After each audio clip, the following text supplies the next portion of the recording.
Well, hello. I'm back live again. It's good to be back. It's been a couple days because of the crazy circumstances here, but I'm back. Oh my gosh, what a stressful few days, and the stress continues. So I'm jumping on to see if I can't get some work done and try to put all of the excess distractions out of my head. If you're new to hanging out here with me, my name is Becky. I go live several days a week to get work done and chat with my fellow working buddies online. But today I'm coming on a little bit earlier than I usually do because I am just sitting trying to get things done and my brain is going in 100 directions because I'm super distracted today. So if anyone wants to chat and just help me to refocus and center myself, that would be lovely. If you know of what's going on here in Pennsylvania, there is a prisoner who escaped from the local prison who was waiting transfer to the bigger, higher security prison. And they are trying to track him, and they're kind of chasing him through backyards. And it's all happening right here, right where I live. And it's pretty intense. There's helicopters circling and roads are closed. The kids are home from school. We're kind of on a bit of a lockdown. They're searching vehicles as you pass by and stuff. So it's super stressful.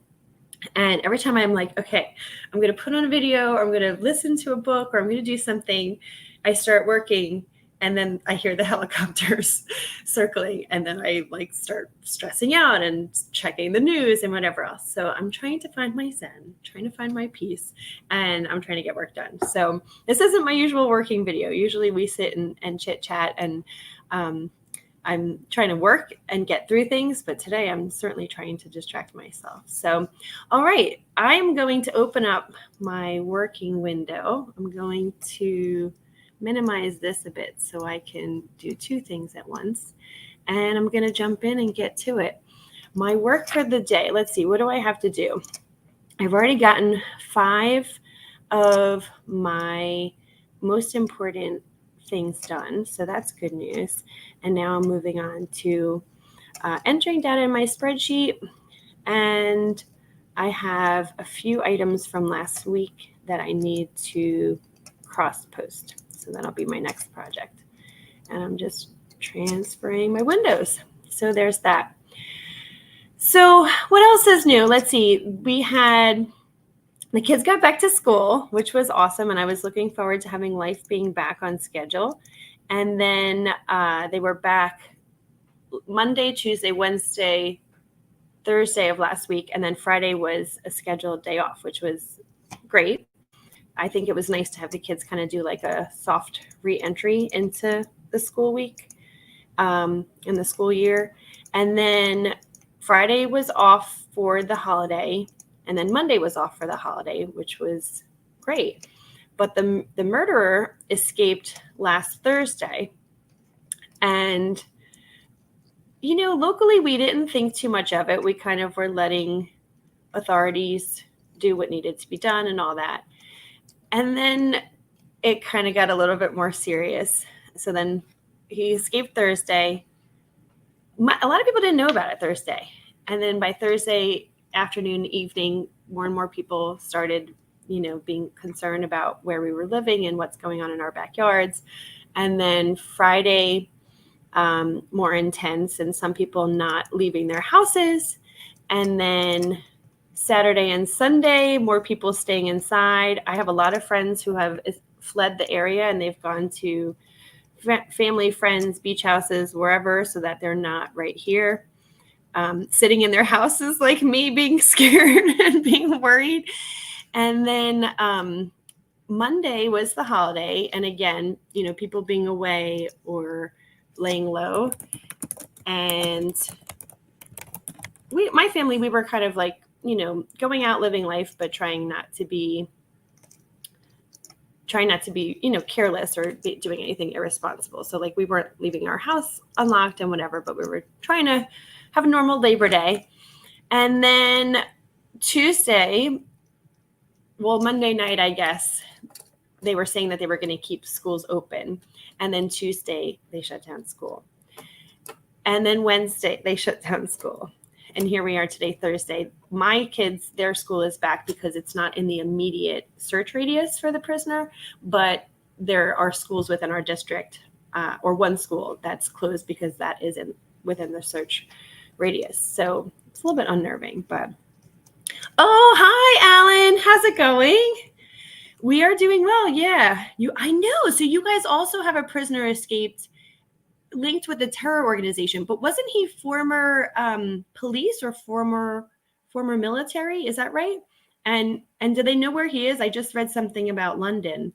How bizarre that we have an ocean between us and that your reality and my reality are the same right now. I hope, do you live nearby? I hope you don't live close because this is super stressful. I seriously wouldn't wish this on my worst enemy. I was my mom, I was talking to her because she lives in New Jersey. So she's the next state over.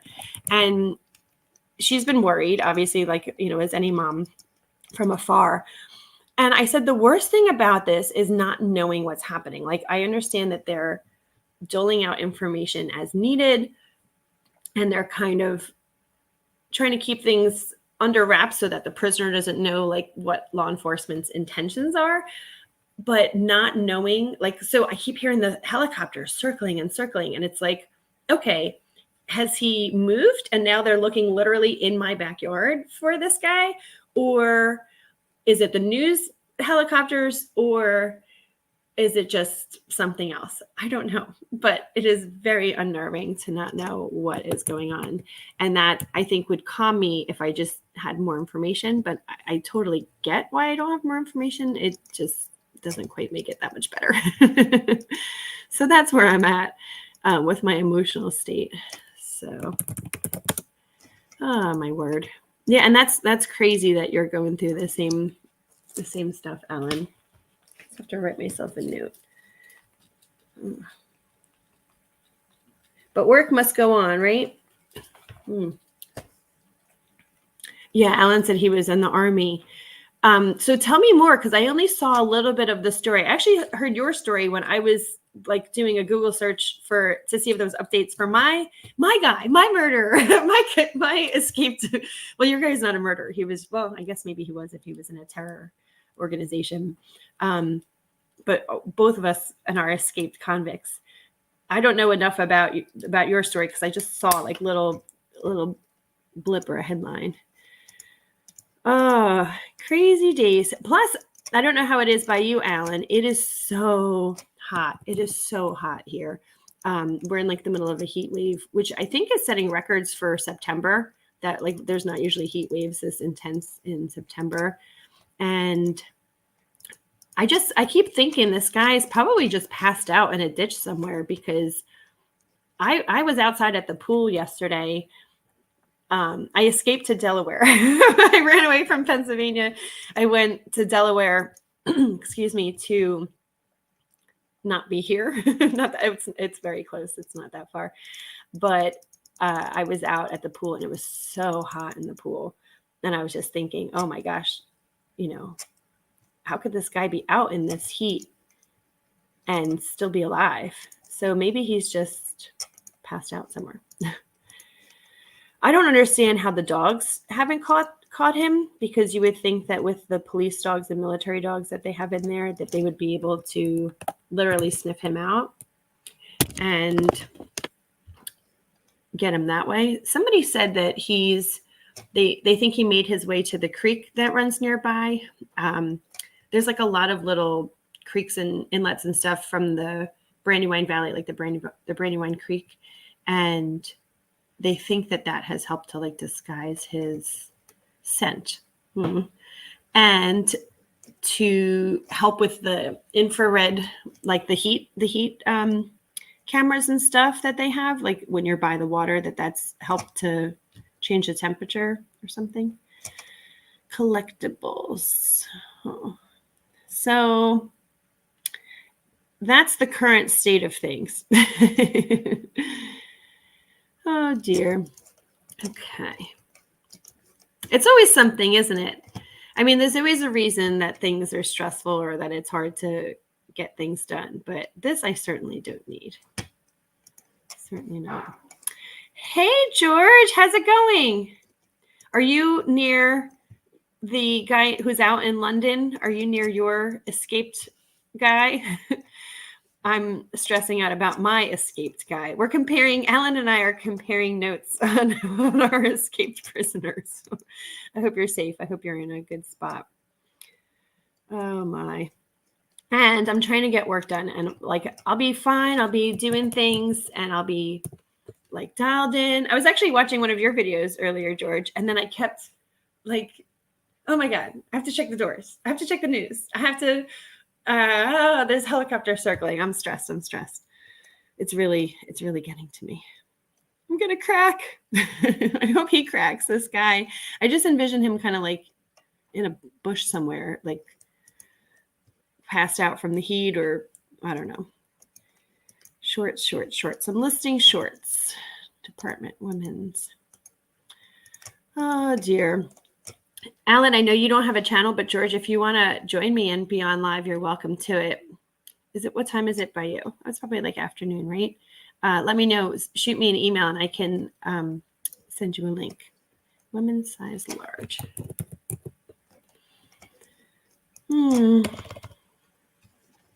So that's what I have going on today in the running background of things. So my kids are back in school. They have allowed them back, and they are having like increased presence, security presence at school. And in theory, pardon me, it's not super close to where this guy was last spotted and where they're searching. It's probably like 4 miles away, 5 miles away, but that's like pretty close, right? Oh no, George says, luckily he's not near his guy. He was an ex-soldier that was stationed near you. Oh my gosh, but he escaped in London. Yeah. Oh my gosh. He was arrested for planting bogus bombs. Oh, creepy. And having plans for army intelligence and having military plans. Yeah, isn't that crazy to think that, like, how, with all the profile checks and stuff, like, how does somebody like that get allowed into the military, right? Like, how does that stuff happen? Yeah, it's crazy. George says it's only 3:30. Oh, so you have a lot of the day ahead of you. What have you guys been up to today? What's been going on in your world, in your neck of the woods? Have you guys had some good selling days and good listing days? And how's eBay been for you, George? Alan, are you selling stuff or just dabbling a little here and there as you get things listed? George says they think he was a sleeper agent. Oh my gosh, for Iran intelligence. Wow. Well, yeah. So like that's those kind of things. I guess they happen with all the checks. Even still, nothing is foolproof, right? George is making a coffee in his huge Halloween cup. Is it time for Halloween? So you guys know I teach my exercise class at the gym, and I always try to have like new songs so that I keep it kind of interesting. And I'm like, how soon is too soon to add? Like, I do Thriller. Sometimes I'll do like a song to the Monster Mash. So I'm like, how soon is too soon for me to introduce my Halloween music to the mix? I think. So if I kind of introduce it like the last week of September, the first week in October, that gives us like 4 or 5 weeks of the Halloween songs. That's probably enough so that people don't get sick and tired of it. Maybe. I'm having maybe like my 5th or 6th cup of coffee today. I should probably like dial down the caffeine if I'm stressed. And I'm drinking in my Rehoboth Beach, Delaware mug. So there you have it. I collect mugs when I go places. So that's the one from the beach in Delaware, which is probably like 2 hours from my house. So we go there at least once a year, if not more. Category book, cookbook, diet book.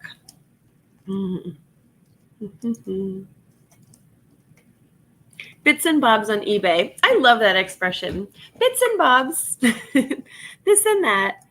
Yeah, I think that's smart. Get rid of things that are extra in your life and keep them moving along.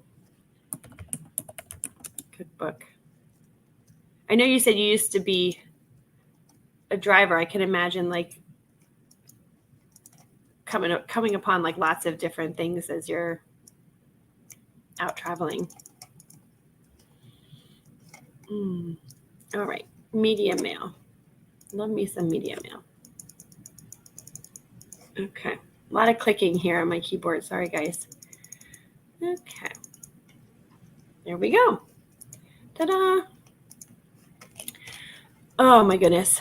So I've been doing really well with keeping as much on program as I possibly can. Alan, I'm very sad to report that I have not been hitting my 30 a day since school has been closed. I've been trying to not stress my kids out. And so I have been taking them like out of the house to go do stuff. And that's kind of gotten me a little bit off of my routine. Not that I'm making up excuses, but it's been hard to get anything done with being out of the house with the kids. I keep doing things to try to like not, I feel like kids take our tone. So like if I'm not stressed, they're not stressed. So we keep going for, there's a murderer on the loose Starbucks. And yesterday we went for, there's a murderer on the loose ice cream. And let's go for a swim at the indoor pool in Delaware because it's a different state and maybe he won't find us there. Not that he would find us. I don't think that he seems to just be looking for an escape. I don't think he wants to take anybody prisoner, but I certainly don't want to be in his way as he's blasting through trying to get to freedom or whatever he's trying to do. Oh, I'm listing a cookbook. It is a Weight Watchers cookbook. There we go. Okay, moving on. This is great, you guys. I'm actually getting things done. And my stress level hasn't quite dropped yet. I'm still feeling a little bit keyed up, but perhaps another 10 minutes and I'll feel more mellow. Alan asked if I've hit my 30 a day. So I did last week before all the shenanigans. Yeah, family does come first. So what am I at? I'm at 5 for the day and it is 10:30 here. So if I can, and right now I'm cross listing because this needs to get done. But I usually do this kind of stuff like at night while I am like winding down for the day. But I'm trying to do what will de-stress myself and not get so uptight about being off schedule. And I have enough pictures to do my 30 today, Alan. So that's good news. If I can get to 20 by 2:30ish before the kids get home from school, I will be on point. And I have a meeting tonight. I have a board meeting. But other than that, I'll be able to get a little bit more done tonight as well. Although I usually try not to work too much in the evening. It's family time. Cardigan. Oh, how's the weather been there, you guys? It is so crazy hot here. I think that's part of like when you get irritable and cranky and feel gross with the hot heat, and then you layer on the stress of an escaped murder convict on top of it, it really makes it intense. And I think that's part of my general like unease is the heat combined with the stress. Love and liberty. So I have a couple of these that I want to get going, and then I have a few items to pull through that I have to get on my tracker.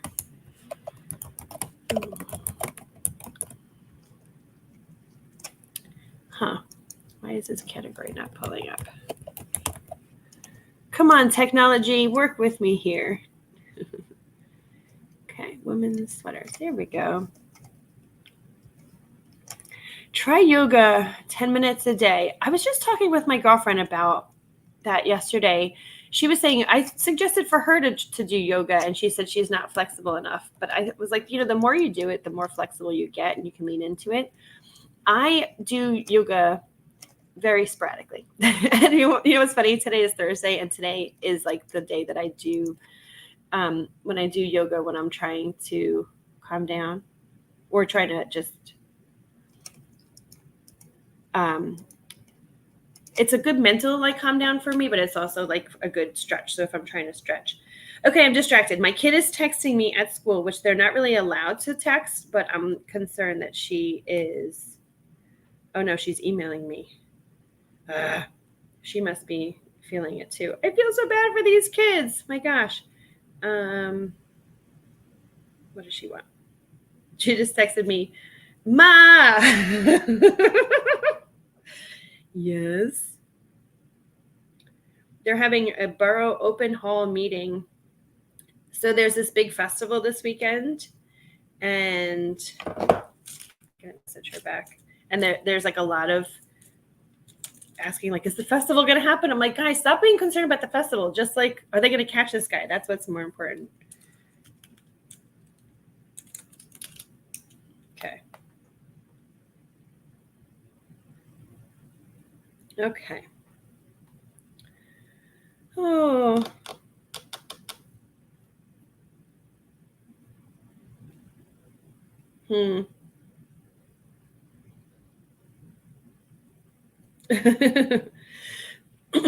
All right, so good. So, yoga, I think I might need to add that back in on my Thursdays. You know what I was doing, Alan? I was like meditating somewhat regularly. And I think that was like really good, just even to take like that little bit of a pause to dump out any extra stuff in your head and just kind of like allow me to clear my thinking. I kind of came away from it, in case you haven't noticed with how high strung I am. Need to find my Zen.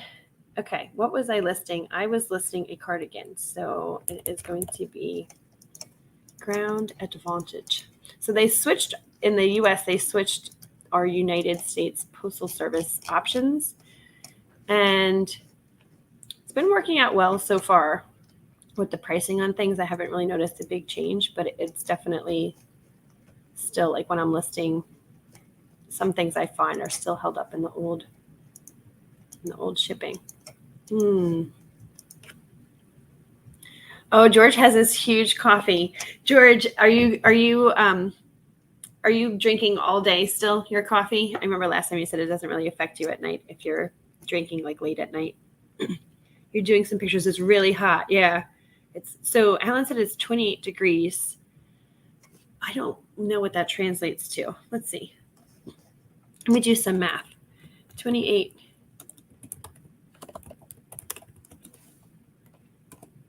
is 82. Okay. That's not that bad. Well, I mean, it's bad if you're like in an unair conditioned place for sure. I think it's 92 here. Pardon me. Today, the weather says it is a balmy, lovely high of 92. Yep. And then it's supposed to rain tonight. So what happens with this convict if they can't catch him and then it starts raining and now it's like they're sludging through all of the creek area with the creek beds rising and all that stuff and thunderstorms, and they're out there with the dogs. Oh, these poor guys. Oh, category top. Women's tops and blouses. Okay. Tis a blouse. Oh, I'm listing for some of the items that I took in last week. I've gotten some of them photographed, and then some things that I took in at the beginning of summer that were dog-eared for fall. So that's what I have going on, up to 5. Did you guys hear that Mercari increased their number of hashtags, which is helping me out? Relax. I wonder if that like plays into how they like their search engine, if that would help with more related like keyword searches. It's great that you're allowing me to have more. hooks in the water with more keywords, but I feel like they could be doing more to like optimize on Google. I guess it's hard to tell. With Poshmark, I can tell, like if I have somebody who came to one of my items, it'll say guest user if they're like new to Poshmark. And generally a guest user means that it's somebody who found me through Google or found my item through Google, and they're just in my listing. They're only using Poshmark as like a means to an end to purchase that item, versus somebody who already has a Poshmark closet or has purchased on Poshmark before and they found me through Google, or they found me through like a regular Poshmark search. On Mercari, it's hard to tell. You can't really tell that, but I have done a Google search for my items before and seen my things pop up. So that's also like I can tell, and then it'll show my Poshmark listing. So I can tell that Poshmark does a somewhat decent job of having their listings be Google optimized. eBay, I've seen some of my eBay listings actually, but I very rarely see anything that's mine that's under Mercari. I will say, overall Mercari is a much lesser platform. Okay, tops. Ta-da. Size large. Mm-hmm. Oh my. So I have this meeting tonight, and I'm wondering if they're going to cancel my meeting because we're in like this sort of lockdown situation, and they kind of don't want people. Well, I personally don't want to be out and about late at night in the dark, coming in and out of my car. When I don't think this guy is going to try to like come out and kill me, but I think he would try to come out and steal my car or something. And I don't think he cares if he hurts people in the process. They say once he has a car, then he's on the loose, and that's, then it becomes like a multi-state situation. Good for you, George, for doing your pictures. Alan said they'll keep going until the convict is caught. Yeah, for sure. Oh, George, good for you. You've started cross-listing onto Poshmark. Is that new for you? I thought you had been on Poshmark for a little bit yet, or have you been on just not really listing? Alan asks, when do I go live? When do you go live on Poshmark? That's a nice question, Alan. I do. So they have the Poshmark live shows. I do them sometimes, but I do them as like silent lives.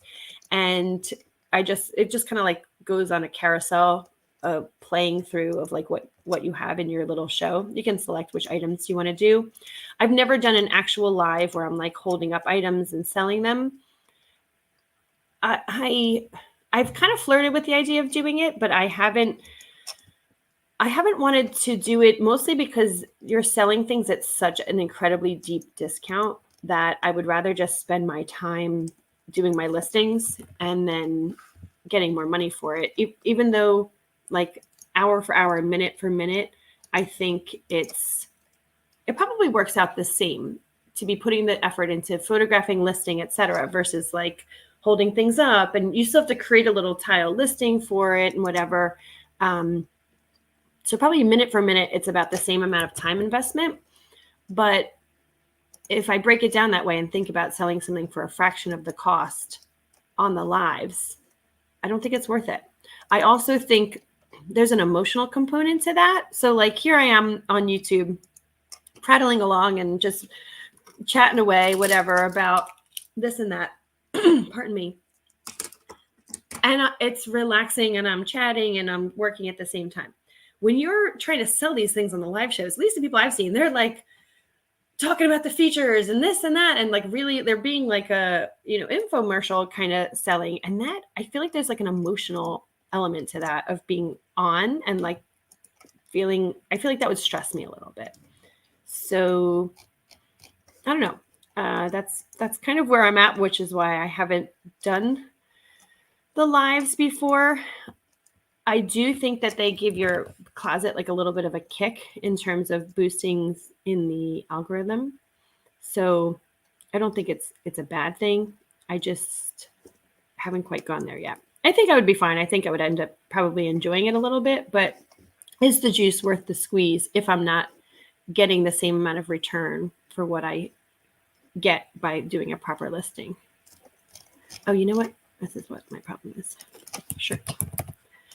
Sometimes, like, so I list on Poshmark. My process is I first list on Posh, and then I cross list to eBay, Mercari, Depop if appropriate, Etsy if appropriate. Excuse me. And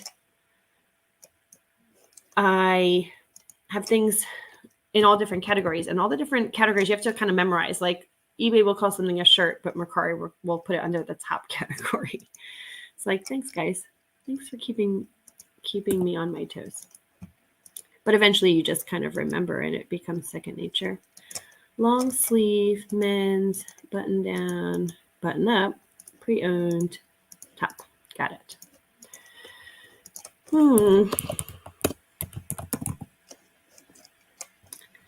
Ta-da. Okay. Got one more done. I am really making progress. This is great news. George says, send me the link and I'll jump. Oh, yay, George. You want to keep me company? All right, hang on. Did you email me? Oh, I can email you. All right, hold on. Hold, please. Oh. Alan, you're welcome to join us as well. I just know you don't usually go live, so I don't want you to feel uninvited. Oh, I have to find... I'm going to get you, George. I just remembered you have you have an email that I didn't recognize it was you at first. Okay. Ta-da. Okay. Copy. Coming at you. Coming in hot. Woo! My kid, when she was my youngest daughter, when she was little, what was she doing? She was like on a scooter or a bike or something. She was riding her little bike and she's like, coming in hot. Woo! So that became like a little family joke of ours. All right, just sent, George. Are you still doing your photos? It'll be good that you'll be working, I'll be working, we'll be working together. While both of us have escaped comics on the loose. What odds? All right, gotta minimize my window again. Done and done. Okay. I am gonna start putting things in my tracker soon. Let me get one more thing listed and then I'll switch over. Okay. My item has been listed. Good, good, good. Oh, so this weekend, it's supposed to be that big festival here, which we were planning on going to, but I'm thinking of maybe bailing out and getting out of Dodge if they don't catch this guy, because I don't think I can handle it being home and kind of sitting here, pardon me, biting my nails, wondering what's happening. It's better to kind of boogie out, lock my house, and hope my cat's okay. All right, I'm letting George in. Let's see, did I do it right? Hello, George. I see you on my little screen, but you're black on the big screen. So let me see what's going on. Let's see. Why is that? That's odd. I'm going to take you out and put you back in. Hang on. No. Alan, can you see George's picture, his image? I see your camera's fine on. Oh, hold on. He's gone. Where did George go? We'll get him back. All right. Alan, do you think I should go live on Poshmark? Have you been watching Posh shows? Are you on Poshmark? That's another good question. All right. Shipping label done. Ah, there we go. My internet was being really funny. It's just dropped completely for a second. I had to like re-log in. I was like, what? Well, it was funny because I saw you like in my little tile, but maybe you were frozen, and then it was just black screen on the big one. So, hello, you. How are you? I'm good. I'm so hot in here. This is not air conditioned at all, this garage, and it's like I've got the door open at the back, so it's a little bit of breeze coming through, but it's still very kind of and I'm preparing for like Q4 and autumn, so I've got like cardigans and sweaters and jumpers and everything. So it's not the best kind of thing to do in a heat wave because that's hot for us. It's really hot for us. You're listing all the heavy stuff. You need to be listing like ice cubes and ice pops. What are you listing? So I'm cross listing. So I use Flip. Do you guys have Flip over there? FLYP? I think I've heard of it, and it's going to be really good. Yeah, so it started out, I've been using Flip for a really long time now. It started out as a service to it was actually for like consignment. So you could find like a seller, so someone who has their own online presence, eBay, Poshmark, whatever. And then I would mail all of my things to that person and they would sell it for you. But you could only do certain brands. So it's like high-end brands. And what else? They have to like bid on your bundle. So like you create a bundle and take pictures of what you're listing with the brands, and then they could bid and see if they wanted to take you on. And then you would ship everything to them, which if I remember correctly, Flip pays for the shipping, and then they list it, sell it, and pay you out. So it's like totally easy peasy. And I did that, and I partnered with a couple different people. Some were better than others. There was one person who she sold something that was like a vintage, I forget what it was, but it was like a designer piece, and she listed it for like $20. And then she's like, "Oh, it's sold really quick." I was like, "Well, yeah, at that price." She was like, "I knew it would go quick." I'm like, "Well, then why didn't you sell it for like $60? Like you totally undersold our item." So I just got frustrated because, you can't expect everybody to sell things the same way that you would, I guess. And so I bailed out of that, but then Flip ended up introducing this new. Internet's been very apologized. Oh no, it's okay. Is it because your internet in your little unit? Maybe your internet's running slow. But anyway, so Flip introduced this whole thing where it's like now you can use it as a listing platform and a cross listing, and it's completely free, which is good. So I'll stick with it. It's nice because it'll import things from whichever platform you want, and then it like creates a little listing within Flip, and then it will also cross list it and put it out wherever you want it to go. But you do have to go in and kind of click a couple different things, so it's not so simple like it's instantaneous. But it only takes me like a minute or two per item, because I guess once you get used to it, you get a little bit quicker at where all the categories are and stuff. So that's what I'm doing. Oh, Alan, that's nice. Alan says that he thinks I would be great on Poshmark. Well, thank you. I don't know if it would stress me out more or not. And I think the only way to do that is to actually try it out and see if I like it and see how it goes.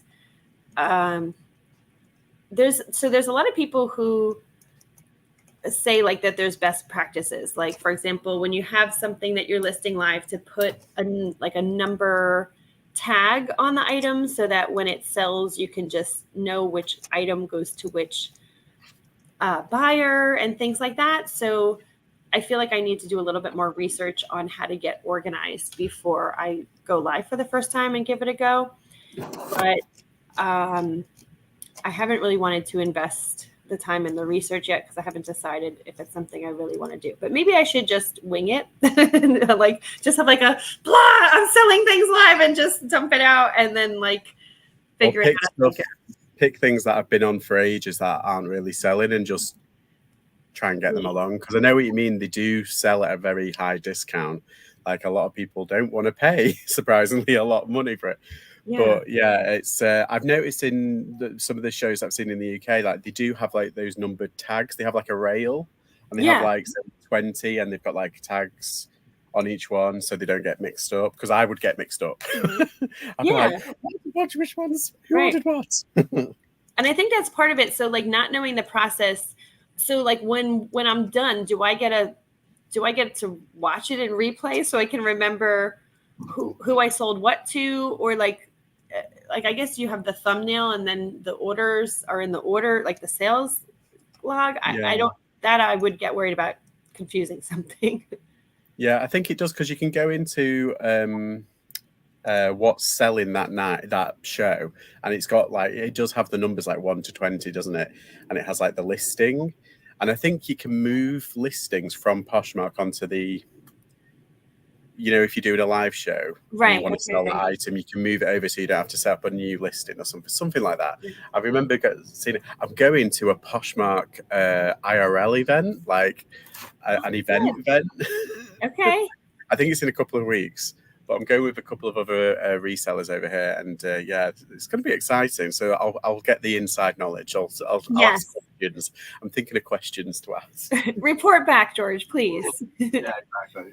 I'm so jealous that you're seeing people in real life. I think that's like, it's so good to be connected and get to have people locally, kind of coworkers, if you will, people who are doing the same thing right alongside. I think that makes the reselling experience very different. Yeah, exactly. I mean, it's quite a solitary job. It's quite like you technically are doing it by yourself, like everything by yourself. The only real human interactions you have are either your customers online, or if you go to a thrift store and like maybe make small talk. That's the only real like interactions that you have. So to talk kind of like shop and just to kind of like have what we call natter, like a chat. Like, it's nice. I mean, that's why I think like doing YouTube lives and stuff and speaking to people, but like meeting in real life, I've met a couple now, so that's why I'm trying to push myself to be a bit more sociable. Yeah. Well, I think you're very social, but as a personality type, but I agree with you. It's like it's hard to be social when it's just me and me. Well, and of course and Peanut. You kind of forget how to talk as well if you haven't done it in a while. When we all came out of COVID, and it's like when you're talking to humans and you're like, hello. Yeah. Wait a minute. I've become socially awkward. Yeah, I completely agree. And that is actually why I started coming on live, because I was watching everybody, and even like typing in the chat and typing in the comments and stuff. Like, maybe it's because I'm so chatty, but I kept wanting to be like, wait, and I have something to say. And then it was like still not a real conversation per se. Exactly. So here I am, and you're my coworker, and we're both getting work done, which is awesome. So there you have it. So how have your sales been? With Labor Day, I felt like, so Labor Day is one of our like it's our big end of summer holiday. And that's usually like, okay, the mark of people mentally transitioning into fall. It's school usually is like the week before or the week after it starts. And it's like, just like a big mental transition. And I expected the sales to be higher, but then I forget people take that week off and go away. So like, I think that kind of plays a part into it. So sales were a little bit off, but I'm not concerned per se. And I actually started a spreadsheet. Listen, I did this. When did I do it? I started a couple of days ago. I finished it last night. Actually, I finished part of it. I still have one more component to do. I am really curious to see, and now this is only on Poshmark. Poshmark is my main selling platform. I'm curious to see what the correlation is between how many items I list and how many items I sell in a specific time period. And especially because I have this goal of like 30 a day. If I am blasting it out and listing 30 a day, I want to see like the trajectory from when I went from like 10 to 15 to 20 to 30. And if my sales, like, I wonder if I can pick up that part of the graph. And if I move it 1 month over, if the sales line will also correlate with my listing number. Ooh. So that's my experiment. I will report back when I have data, if it's anything of note. Yeah, I'm not tech savvy at all. It's basically, I just put numbers into a spreadsheet and then I converted the spreadsheet into a graph, which actually that does sound quite technical. Okay. Oh, I kind of do that on my monthly roundup that I do. I do it on Canva. I don't use the Microsoft or the Google Docs. I use Canva because you just do it does the graph and the table, like you put your spreadsheet. You just input on the spreadsheet and it automatically do whatever graph you've picked. On Canva, that's cool. On Canva, yeah. And I just found it out and I've been using it ever since. And it's all right. It's a very simple, for me, very good. Yeah. Because I don't know how to do it. I'm really bad with like Microsoft kind of like spreadsheet. I'm really bad. It's probably, George, don't underestimate yourself. It's probably exactly the same as Canva because probably is, yeah. Yeah, if you're like literally just entering data and then you click create graph, like I'm sure it's just you click it in a different platform and it's the same thing. Because I had to like insert a graph, but it was so simple. I just Googled how do you create a graph from a spreadsheet, and it it said. But my bar graph is just literally 2 bars, so it's the date of when everything went listed, and then it's bars of the quantity, so the number of items I listed on that date, and then quantity, number of items I sold. So at first I had it with like the revenue of sales, and then I was like, that's not a good way. I just want to know volume wise. So then I went back and I adjusted it and I did it to, volume. And I'm sure it's not going to be day for day. Like if I listed 30 today, did I sell 30 today? But I'm sure it's like a week later, a month later, 2 weeks later. I want to figure that out. And I feel like once I can figure that out, that's going to be really powerful. So that if I say, well, I'm having a slow week, but oh, look at that. A month ago, I was on vacation this week. Is there a correlation? Yeah. You can see trends as well. And I'm sure there's like companies out there that can analyze your business and see what, which things sell for you the best, and I'm sure, but it's like I don't have the money to hire them and I don't have the expertise to do it myself. Like I know what sells for me personally, but they can give you like really minute information and it's like it can really help. I mean, in the end it's just really interesting. I find it I find it really interesting. Yeah, whether or not I can apply it to my actual business is one thing, but all in all, it is very interesting. Sometimes I get too heavy in the data, but I do think like if you can use it for good and have like a satellite view of it. Actually, George, once you start getting on Poshmark more, and I know eBay does some other reports, but Poshmark, if you click in the My Closet Insights tab, it will tell you, like here, for example, there's a tab that says like brand insights. I don't know if you can see that with this bar graph. And it so that tells me like the number of listings in that brand or the number of sales. So like it'll say last month I sold much more menswear than women's wear. I sold about 70% of my orders were people impulsively buy it now versus me sending offers versus bundles. And so it has a lot of this data, like my inventory, my brands, my highest brands, Ann Taylor, White House Black Market. So it does have a lot of that to geek out on, but what it doesn't have is the overlay of my my inventory versus sales. So that I had to do it on my own, which is a pain, but what are you going to do? Oh, Alan said that you were freezing, but you're not freezing anymore. I think you're good now, George. All right. Yeah, my internet's been really funny today. Oh, well, it's been funny for the past couple of days. Like all of a sudden, it'll just like, oh, hang on. Is it weather related or is it just like service? No, I think it's just the service. Yeah, it's just I don't know. There's something off with my internet, I think. Yeah, it happens. Like it's fine. Like certain days, it's absolutely perfect, and then other days, it's like really spotty. So I don't know. It might be the weather because we're going through a bit of a heat wave, or I don't know. Yeah. How is cell reception by you? I have this theory, like, doesn't Europe have incredible cell reception, or do you drop calls ever? No, just like reception's absolutely fine. Like when you make it on a call or stuff, it's only like it goes a bit like it kind of drops a little bit if you're going through like say a tunnel, but that's like obvious. Right. Yeah. Like usually it's fine. It's more of a like internet, 4G, 5G kind of situation. That's where we're the majority of the like. I don't know actually. Like certain cities have 5G are 5G ready. So like London and all the big cities, and the city near me that's got it. So when I go in, I get really quick kind of like internet when I'm searching on my phone. But like the little towns on the outskirts where I live, like it's still on like 3G, 4G. So we're still quite a little bit Right. behind. Catching up. Okay. Yeah, like I think is it Korea or Japan? They've got something like 99% 5G across the whole of the country. Right. And it's like, if they can do it, why can't we? Well, We're a I tiny know. island. It's like this isn't the dark ages. I don't understand. Well, that's Exactly. why I was asking, because it's the same with us with like rolling out the 5G to different areas, and depending on how metropolitan it is, the population, the same, just like you. But I still, at least where I am, I have terrible, terrible cell reception in some areas, and it's just amazing to me where I'm like, this is like it's 2023, everybody. Why am I still dropping phone calls?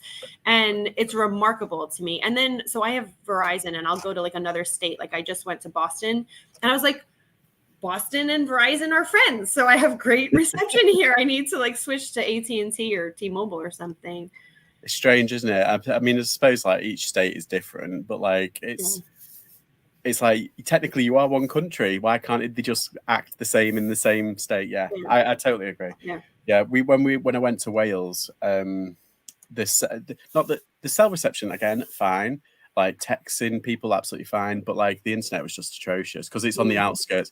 There was one town that I went to, and it's a big town. It's one of the biggest towns in North Wales, and it's a really popular tourist trap. And there is no internet at all. You can bet there's like 2 or 3 spots on the outskirts of town you can find it. But when I went in, I found that out last year. When I went last year, I was like, why is there no internet? Like there's nothing. You could not even log on. Even the Wi-Fi was spotty. So it's weird. It's weird. Yeah.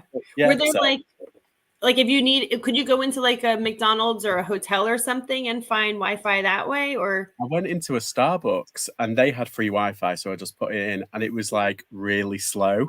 It was like 2005 slow. It was like really, really bad. I was like, oh no. So do you have public Wi-Fi? Like if you go into London, is there just like you hop on the London Wi-Fi, or do you have to like find a business to hop on? No, well, we've got like our own like phones like 4G, but for public Wi-Fi we have to they have certain spots in London where they've got you can log in and you have to pay per hour or something like that. But then it's easy if you just go into like say Starbucks and use their free or stand outside of Starbucks pretending to like order. They know what we're doing. I think it's in when I went to Germany and Ireland, they have free Wi-Fi. Well, in Ireland they have free Wi-Fi on the trains. You can log in, and you don't even need to put in like your details or anything. You can just literally log on and it's free.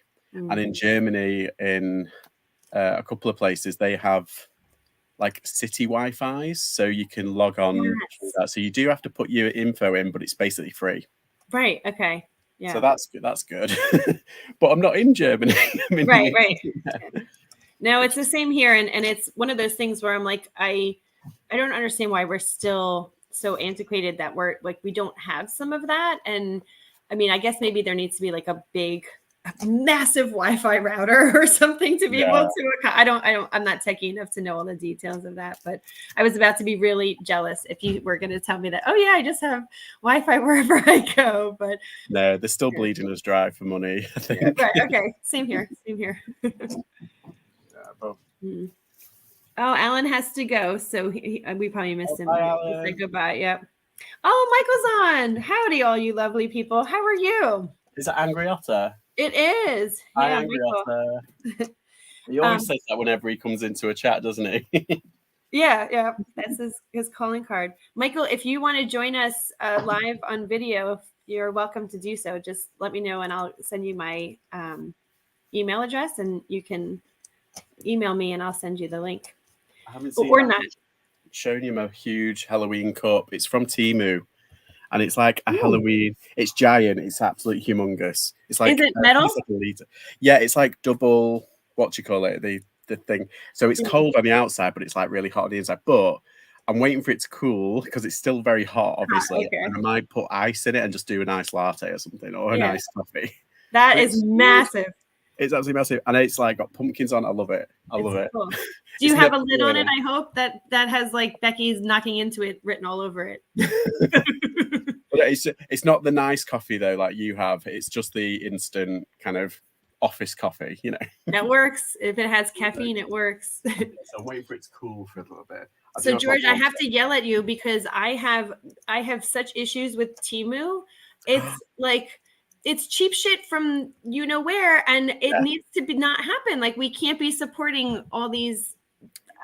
They're oh sorry. So you've got Temu and you've got Wish, and what's the other one? Is it Alibaba? That Alibaba. I've never got anything from Wish. I've never got anything from Alibaba, and for that reason as well. But and it just happened like I must have been a weak moment, but I got a thing up on my Instagram for Temu. I've deleted the app now. That's the only order I'm having. But I've deleted the app, and it's like, but I just wanted to get something. I was just like, oh my god, I've got this really good offer. Anyway, so that's the only thing I've got. It's the only thing I'm doing. Yeah. Because I know what you're saying, and I agree. But it just caught me at a weak moment. I know. I hear you. Really I'll stop making you feel guilty. I've had this conversation myself. There have been so many things that I've seen, especially like for my kids, because you know they blast through things and they wear things hard and whatever. And I'm like, oh, I'm not going to do it just on principle because it kills me. There's so many layers of it. I'm not going to get political because this is not the channel for that, but there's so many reasons why I try not to. And I get frustrated sometimes. I know you haven't done it, George, but there are some YouTubers who are like, oh, I want to do my Temu unboxing and look at all this awesomely great stuff that I got for really cheap. And it's so great. And I'm like, oh my God, stop promoting this to people because it's an endorsement for them. And it's certainly not helping the US and, giving power. I always feel like we vote with our dollar. Every dollar you spend, you're voting on what you want to buy and what you want to believe in. And, all right, rant over. I love your mug, George. I absolutely love it. And I want you to enjoy it. It just put me at a bad moment. And I was just like, I just want to buy something. I know. But I understand and I completely agree. And they make that first offer so attractive. Damn it. It is. That's why I was like, right, I've got to delete the app now. And I'm like, nope, I've got to. I know. I'm teasing. I'm making. They did it with what was it? I think it was with ASOS a few years ago. When they first started really getting quite big. When they put up the app, they had. I think it was, or was it Boohoo? I think it might have been Boohoo. Boohoo? I don't know that one. Boohoo. It's like an ASOS basically. It's like, but they've got their own brand, but they've bought out quite a few other brands as well. But yeah, it's like an online kind of like clothing kind of place. But they have sometimes when they first started, they had ridiculous offers like 80% off. Right? Yeah, they get you. But it wasn't a Chinese brand. It wasn't that kind of. It was a brand which is actually local to me. So Boohoo's actually quite local. So that's why this is Boohoo. There's another one. My t-shirt. Is Primark? Isn't Primark like similar? Or am I? To Pennies? Okay, yeah. I think it's more like a Pennies than anything, or like a Walmart clothing brand. But it's very mass produced and it's huge. It's like one of the biggest kind of stores in the UK, and it's like it's fast fashion. It's cheap and it's Is it only clothing at Primark, or is it like a department store of all sorts of stuff? It's predominantly clothing, but they do have like a homeware section, and they do have like like bedspreads and towels and linen. Homeware and that kind of thing. Okay. But it's like I try not to go in there, but saying that I did buy some socks because it's just cheap socks. But I went to TK Maxx and I got some more, so I feel better. Like, I think it's so funny that you guys have TK Maxx because we have TJ Maxx. And I always feel like one of them is the knockoff or something. I know it's all in like the same both the family. same, yeah. I always get confused. Like, what's TJ Maxx? Like it's like we don't have Kmart over here. Yeah. What do we have? Oh no, it was like we don't have Walmart, but they owned for a spell a popular supermarket called Asda, which was our kind of like version of Walmart. And they owned it for a long time. And then they've sold it now. But yeah, it was just weird seeing Asda Walmart, and I was like, oh my god, that's so strange. I didn't know that. So you guys don't have Walmart, or you didn't? You do now, or what? No, we never have. They just wanted to get into the British market, so they bought our Asda, right? And they tried with a couple of stores to rename it Asda Walmart to try and get the name recognition in there to try and But then obviously it didn't really work. I mean, Asda's it's a cheap kind of like supermarket. It's quite good, but I worked there for a spell. But yeah, so it's okay. It's not the best, I don't think, though. It's not the best. Like I suppose like a Whole Foods kind of place is more like our Sainsbury's. It's a bit more upmarket, a bit more healthier. Yeah, that kind of stuff. Okay. Yeah, so I like Sainsbury's. It's just nice to walk around. Yeah, right. It's an experience. It's air conditioning. Well, there was a period where I felt like Walmart was like trying to take over everything, and then I think they got kind of knocked down to size by Amazon. So I'm surprised that Walmart wasn't like Europe, just trying to have a foothold everywhere. So it's interesting to hear that they didn't brand themselves as Walmart, that they went in with an existing English store and tried to kind of tie it together, but it fell apart, it sounds like, which is remarkable. Walmart, well, I think Target, have you heard of Target? They kind of have given Walmart a little bit of a competition as well. Yeah, they've exploded in the past, like, say, what is it, 10 years?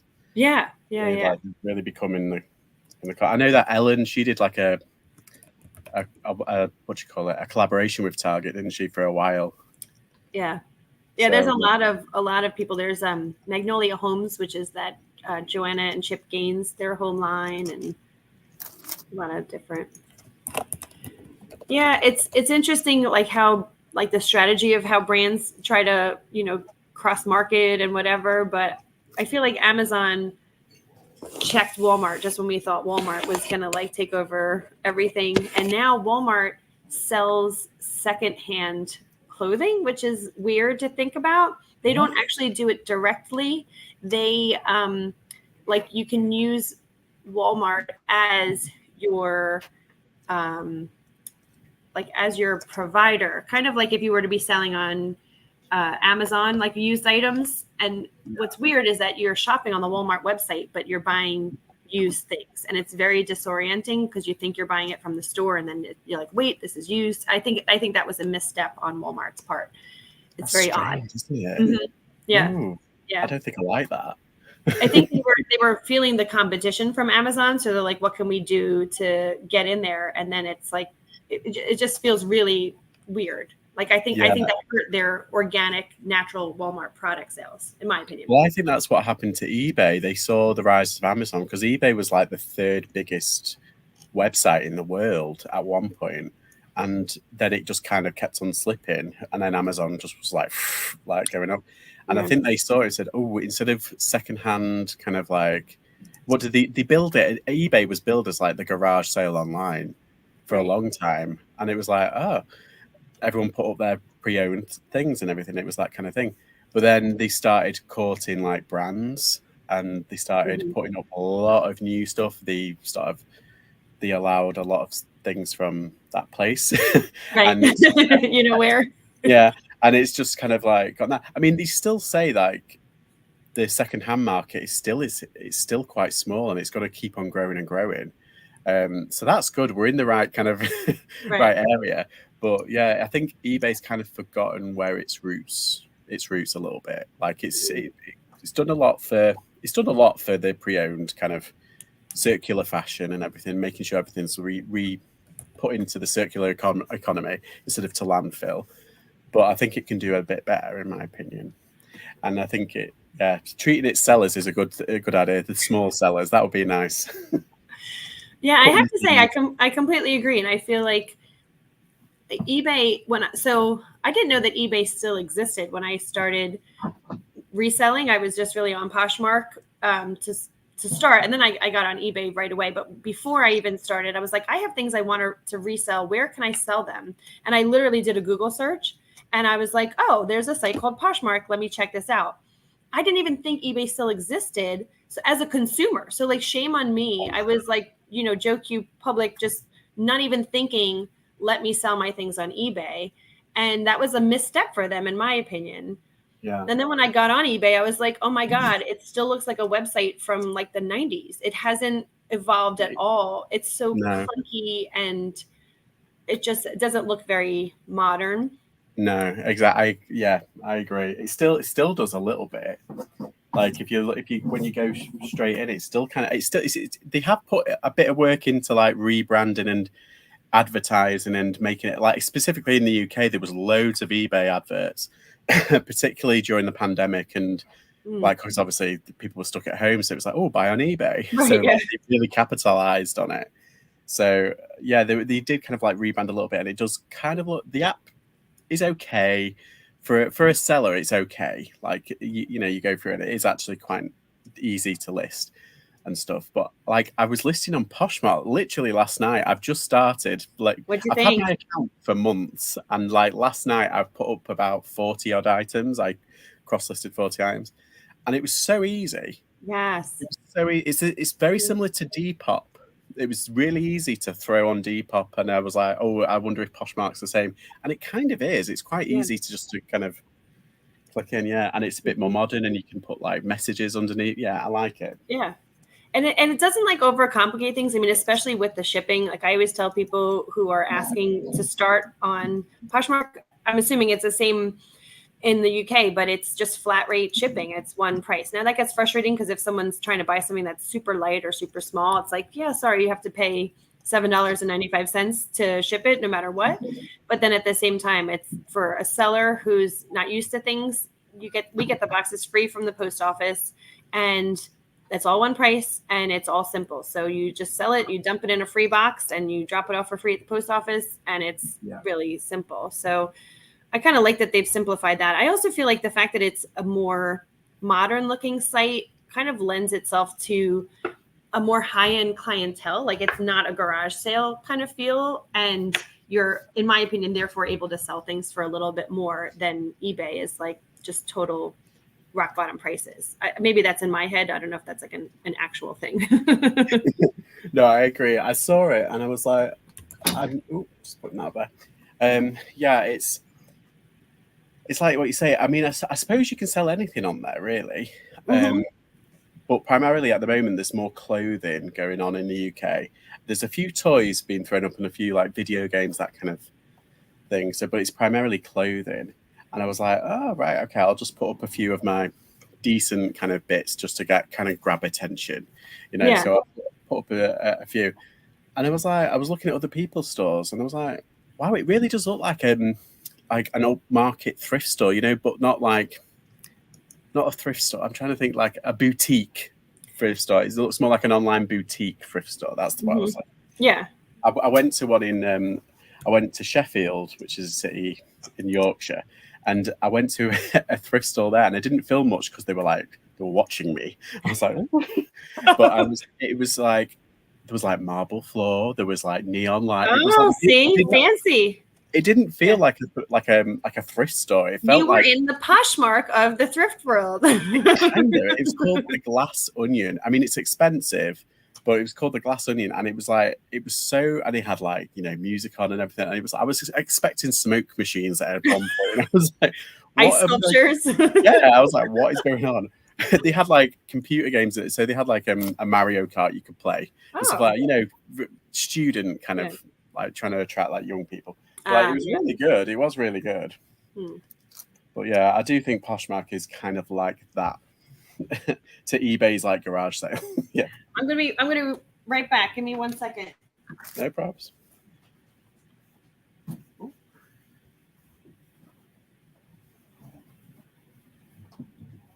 something caught my eye and I started getting freaked out for a second. Oh my gosh. So I saw something like it looked like it went right past my window and it was white.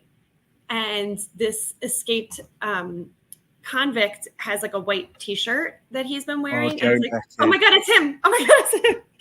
So no. I freaked myself out for a second. Okay, calm down. All right.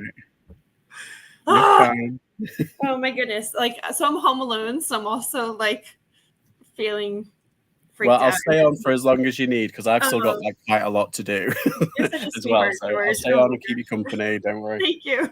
Will you come rescue me if something happens? I'll get a flight over. Oh my goodness. Oh, Michael says Walmart made their website like Amazon. So you purchase directly through Walmart and then it's fulfilled by the third party. Yeah, but you know what? Like Michael, so I feel like when you're doing that, you can't tell what's what. Like they don't do a good job distinguishing what is what's like their actual Walmart stuff versus what's third party. So that's a misstep in my opinion. I don't know if you feel otherwise.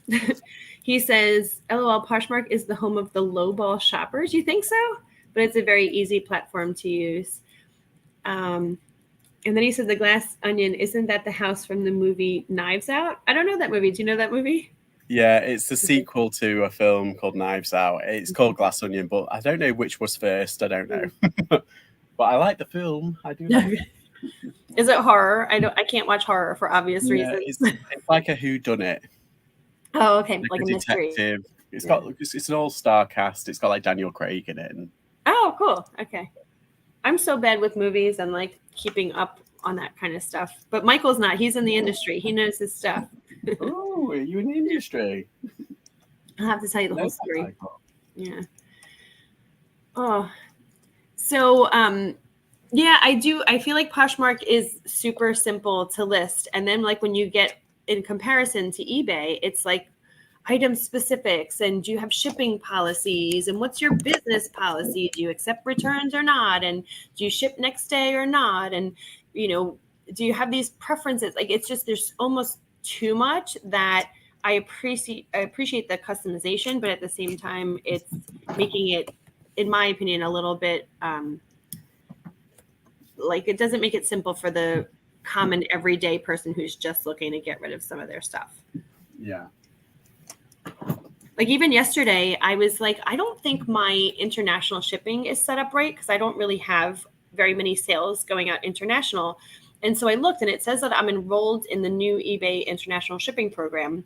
But it said in order for it to be active, you have to take all of your listings that you have and make sure that they're all set to regular domestic shipping. So I had to basically go in and adjust the shipping policy on all of my listings, which I have over 1,500. So I had to go in and do all that. And then it would be active for international shipping. So I'm like, well, why? Like this, it just was so, right. So it was like, this is the policy, you have to set up a policy. And then there's like, you have, as it turned out, I had like 20 policies that were in there and different things were using different policies. I was like, come on, eBay. This is so convoluted. Like just be straight up, you know, you do or you don't, you're in or you're out, it's turned on or if it's off, you know, it should be so much easier than what they're making it out to be. That's strange that because we just have a button where you click, do you want to be on GSP or not? And then it has like an option of blocking certain countries, you know, from what, and that's all we have. That's all we have. But that's so strange. Now do you do that per item or like collectively for your whole store? For the whole store. It's like in the settings, I think, like we just put it so we don't need to go through it we don't need to click it every time we list. It's not an option at the bottom. It's done for us. Okay. So like when I'm listing, I can choose for each item which shipping policy I want to enroll that particular item in. And then I can do like a bulk edit if I want to put them all in the same or all in a different. But so here's like when I create a shipping policy, if the weights are different on my items, like if I'm shipping something 2 pounds, it goes for one rate. And if it's something that's under a pound, it goes for a different rate. And I can't just put a blanket policy that's like ship everything at the same price. So that Oh, I get it, yeah. yeah, and also, so we used to have the global shipping program, and eBay is changing it to eBay International Shipping. So the GSP is going away in the US, and they're going to be rolling out this new program to all countries. But I think they're starting here. I don't know why it's not all at once. But the note on the thing said, unenroll everything from international shipping and put it all for just plain domestic, and then it would be eligible.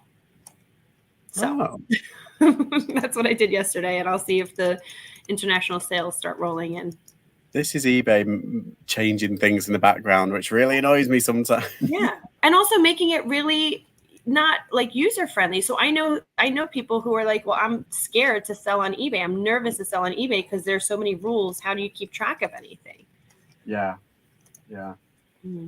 What I find difficult keeping track on is the Veros, because they update it, but they don't tell you they've updated it. So a company, say like Hugo Boss or like, Adidas, can come along and say, we don't want our products on your website.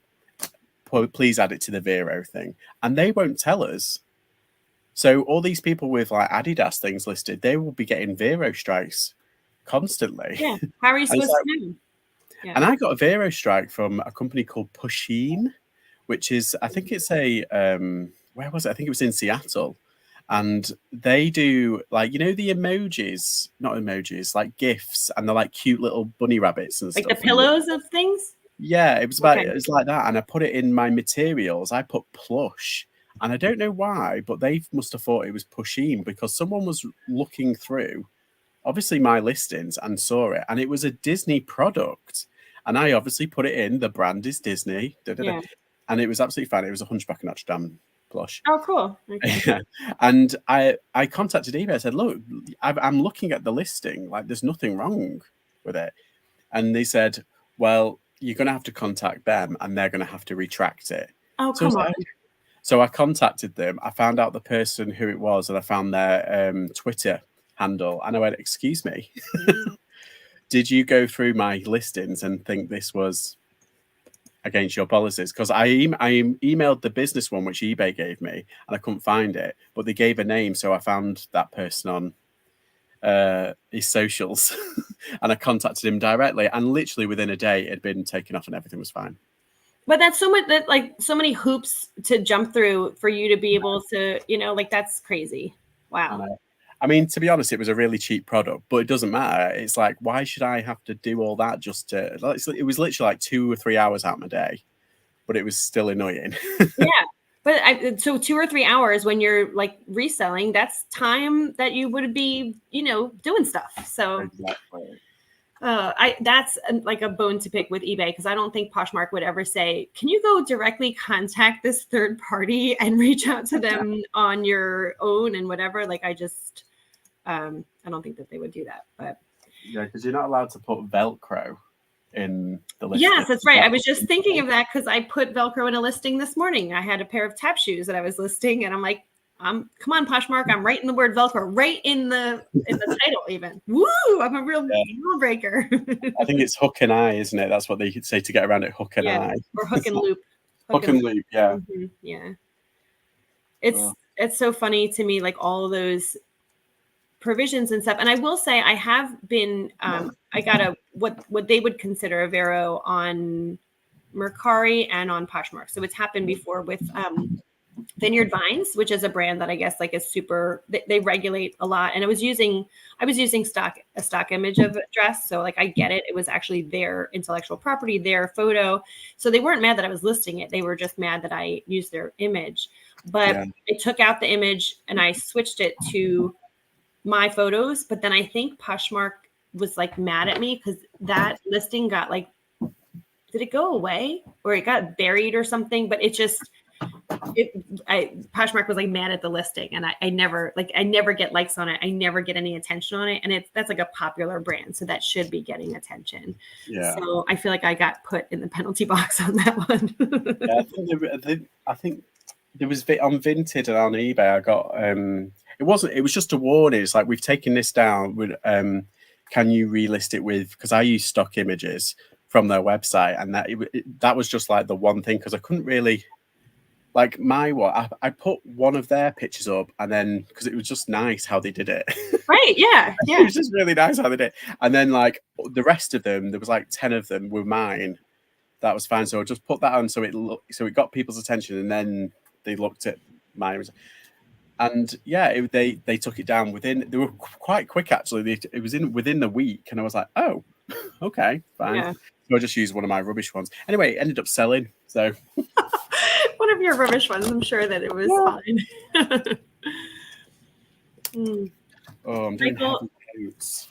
Michael said that he said, yes, Georgie, he made a horror film in 2011. So that's his Hollywood story. And he said, have I seen it? oh yes, say the name again. And if there's like a link or something to it, Michael, drop in the comments. So If it's on VOD, I'll try and buy it, and then you can get a kickback. Yay. And he said, as far as Walmart right now, below the price listing, it shows who's doing the fulfillment. Yeah, so I know, but like I feel like, do you think the average person knows to look for that, or does the average person think they're buying something from Walmart? And I hate that. Like, is it? And maybe there is a search function that I can say I only want to buy things right from Walmart, but I forget what I was looking to get, but it was something that I wanted that was like a specific Walmart type product. Like there are certain things that you can get at Walmart just for cheap. I think they were like a pair of knockoff like gardening clogs. I didn't want Crocs. I wanted like gardening clogs that were just like you can hose them down. I wanted Walmart brand, and then it kept showing me all sorts of other stuff. And I was like, this is really more frustrating. You're making it harder than it needs to be. Oh, the movie's called Yorktown. Have you heard of it, George? Oh, I haven't. I'll try and find it online. See if it's on Amazon. Not Amazon. What's the VOD place called? Is it Vimeo? Is it on Vimeo? Amazon Prime. Or Amazon Prime? If it's on, anyway, I'll try and buy it, and then you'll get a kickback. Yay. I would say the same, but I can't do horror. I just, especially not with the murderer on the loose. Yeah, I was going to say, not right now. I'm living my own horror film right now. Oh, boy. I have a friend who is big into not conspiracy theories, but she likes to watch like true crime. That's what the category is. And she actually enjoys going to visit areas where like the crime actually happened, which I think takes it like a step into the weird category. That's a true fan. Yeah. Right. And she's like really in it. And I wonder if she's following this whole story right now of everything that's going on and what her spin is. All right, I'm switching gears. I'm putting things into my tracker listings that I have. So this is good. I'm making progress. Progress is good. George, you'll appreciate these. These remind me of your brand new mug. They're Halloween socks with like witches and. I think I've got a pair of something like them. Yes, I think I've got some like them. They're cute. I mean, I do like Halloween. It's just a silly kind of holiday, and it's like, all right, yeah, it's spooky and everything fine. I don't like the real hardcore horror kind of thing, but I like the silliness of it, and I like, that's it. But yeah, I do have Halloween socks, so I'm a convert. Yeah, no, I do too, and this is like the perfect time to have gotten this bundle of socks, and I'm going to list those right away. It's Halloween to me is such a cool holiday because it's like the one time of year that you can really just be whoever you want, dress up however you want, be silly and kooky. And I feel like I'm that way all the time anyway, but now it's like I have permission. Yeah. It's not looked upon like, what's she doing? Yeah, right. let your freak flag fly. Okay, don't mind if I do. Yeah, I don't mind true crime. I've got to be really into it. Like I watched, do you remember that? What was that Netflix thing? Was it Making a Murderer? Is that what it's called? It blew up a little bit. Yeah. Everyone was talking about it, and I was like, and I watched like the first few episodes of that, and I was like, oh, it's a bit, because it's like 10 episodes. I mean, it's very interesting, but it was a bit kind of like, it's a bit of a tough kind of watch. And I was like, oh, and then recently, one that I has been one of my favorite kind of Netflix experiences, and I don't really say that lightly, is it's a documentary. It's only 3 parts or 4 Okay. parts. It's a very short one, and it's called "Don't F." I'm self-editing. Don't F with the cats. Oh, and what is that Yeah. about? Is it about cats? Yes and no. So basically, these cat people online, they've like these cats enthusiasts. Somebody starts trolling them, and this guy he was a psychopath, and he basically did something to a cat. I'm not gonna spoil it. But it turned out like these cats enthusiasts, they turned investigators online, and they found him. And it turns out there's a whole kind of conspiracy thing with it. It's so good. I don't like things like this, and I was hooked. Is it going to make me scared, or is it It's not scary at all. Okay. It's more like detectives and these like just cat people, like people who just are obsessed with cats. Like they found him. They went on like an international, like they analyzed his bedroom and took a screenshot of like, say, I think it was the doorknob or the door handle, and they sent it to a Reddit group. And within half an hour, they said, "Oh yeah, someone said that was made between this year and that year in Germany." And they were like, "What?" And oh no, in Canada, that's right. So like they were putting all these pieces together, and they sent it to the police. The police didn't believe them at first, and that's a part of the twist. And then something happens, and they were proved right. It's so Oh, good. now I want to see this. Okay. It's really good. And it's very sad. It's obviously it's a true crime, but it's like it's quite uplifting at the end, and it's like, oh, it's a proper I liked it, and I don't like things like that usually. But all right, I'm going to give it a try.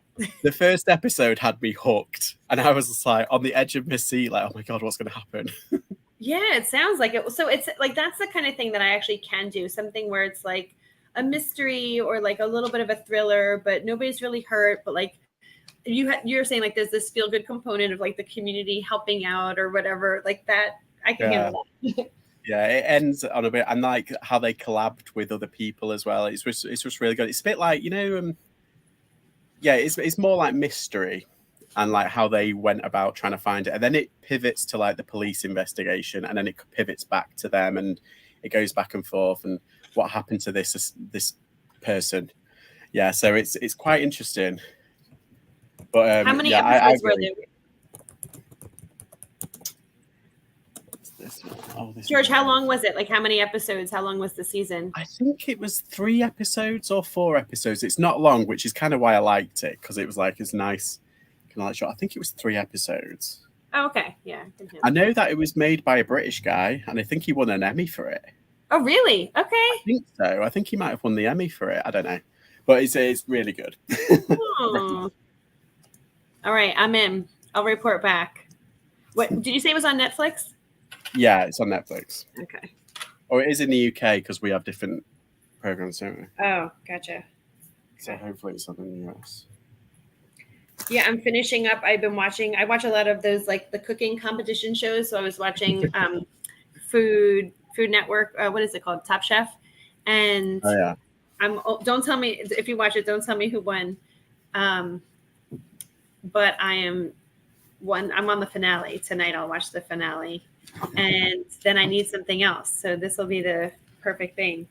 When you say about cats, is it like little like house cats, or you mean like big like Joe? What was that guy named Joe Exotic? Like lions? No, it's just house cats. Okay. It's just normal cats, and it's a good tagline, and it's about cat people, but it ends up being about this person in the end. So that's your in. Okay, cool. Oh, I'm excited. That'll be a good distraction. So last night, speaking of watching Top Chef, I was watching I actually got to bed early-ish last night. I was like, I'm going to stop working. I got a whole lot done yesterday, or a lot considering the kids being home from school and whatever else. And so I was like, I'm just going to put on a TV show and kind of like take my mind off things. And my husband, he had gone to bed, and he's like, oh, I was so exhausted, tired. And then he's like, as soon as I got in bed, then I like got a second wind and now I'm awake. And so I'm like, oh, I hate when that happens. Like it sucks to be lying awake in bed, whatever. Yeah. And I felt bad for him, but finally he started like, I could just hear he was deep breathing, and I was like, oh, good, Joe finally fell asleep. Well, what did you know? Like 10 minutes later, I hear ka-thunk, and I'm like, oh shit, it's the murderer. he's in my house. So I'm like, Joe, wake up. So Joe wakes up and he runs to the front door to check the door, and I run upstairs to the girls' room. They're upstairs. I'm on the main floor, and I'm like, oh my God, what was that? My youngest daughter, she like sleepwalks sometimes, and she hasn't sleptwalked in like forever, but she woke up and she was like over my older daughter's bed, like just in gibberish, like saying something. My heart, George, oh my gosh, my heart was racing. I was like, the murderer's in the house. I was so panicked about the whole thing. I was like, okay, it was just my kids sleepwalking. I got her back to bed. I got the older one back to bed, but I could not go to sleep then because my heart was racing like 100 miles an hour. This thing has me in such a state. But did you hear, I don't know if you've been following the story, but the murderer got into someone's house, not my neighborhood, but like 2 neighborhoods over. And he was in the house, and the guy was at the top of the stairs, and the murderer was downstairs, like about to go into the kitchen. He stole fruit and some other things, but the homeowner flicked the lights at the top of the stairs, and then the murderer flicked them back like at the bottom of the stairs. I'm like, first of all, why are you flicking lights at a murderer? If you know he's in the house, like leave him alone and let him steal whatever he needs to steal and go about his business. But the fact that the flickered the lights back, I would have just strange. peed my pants.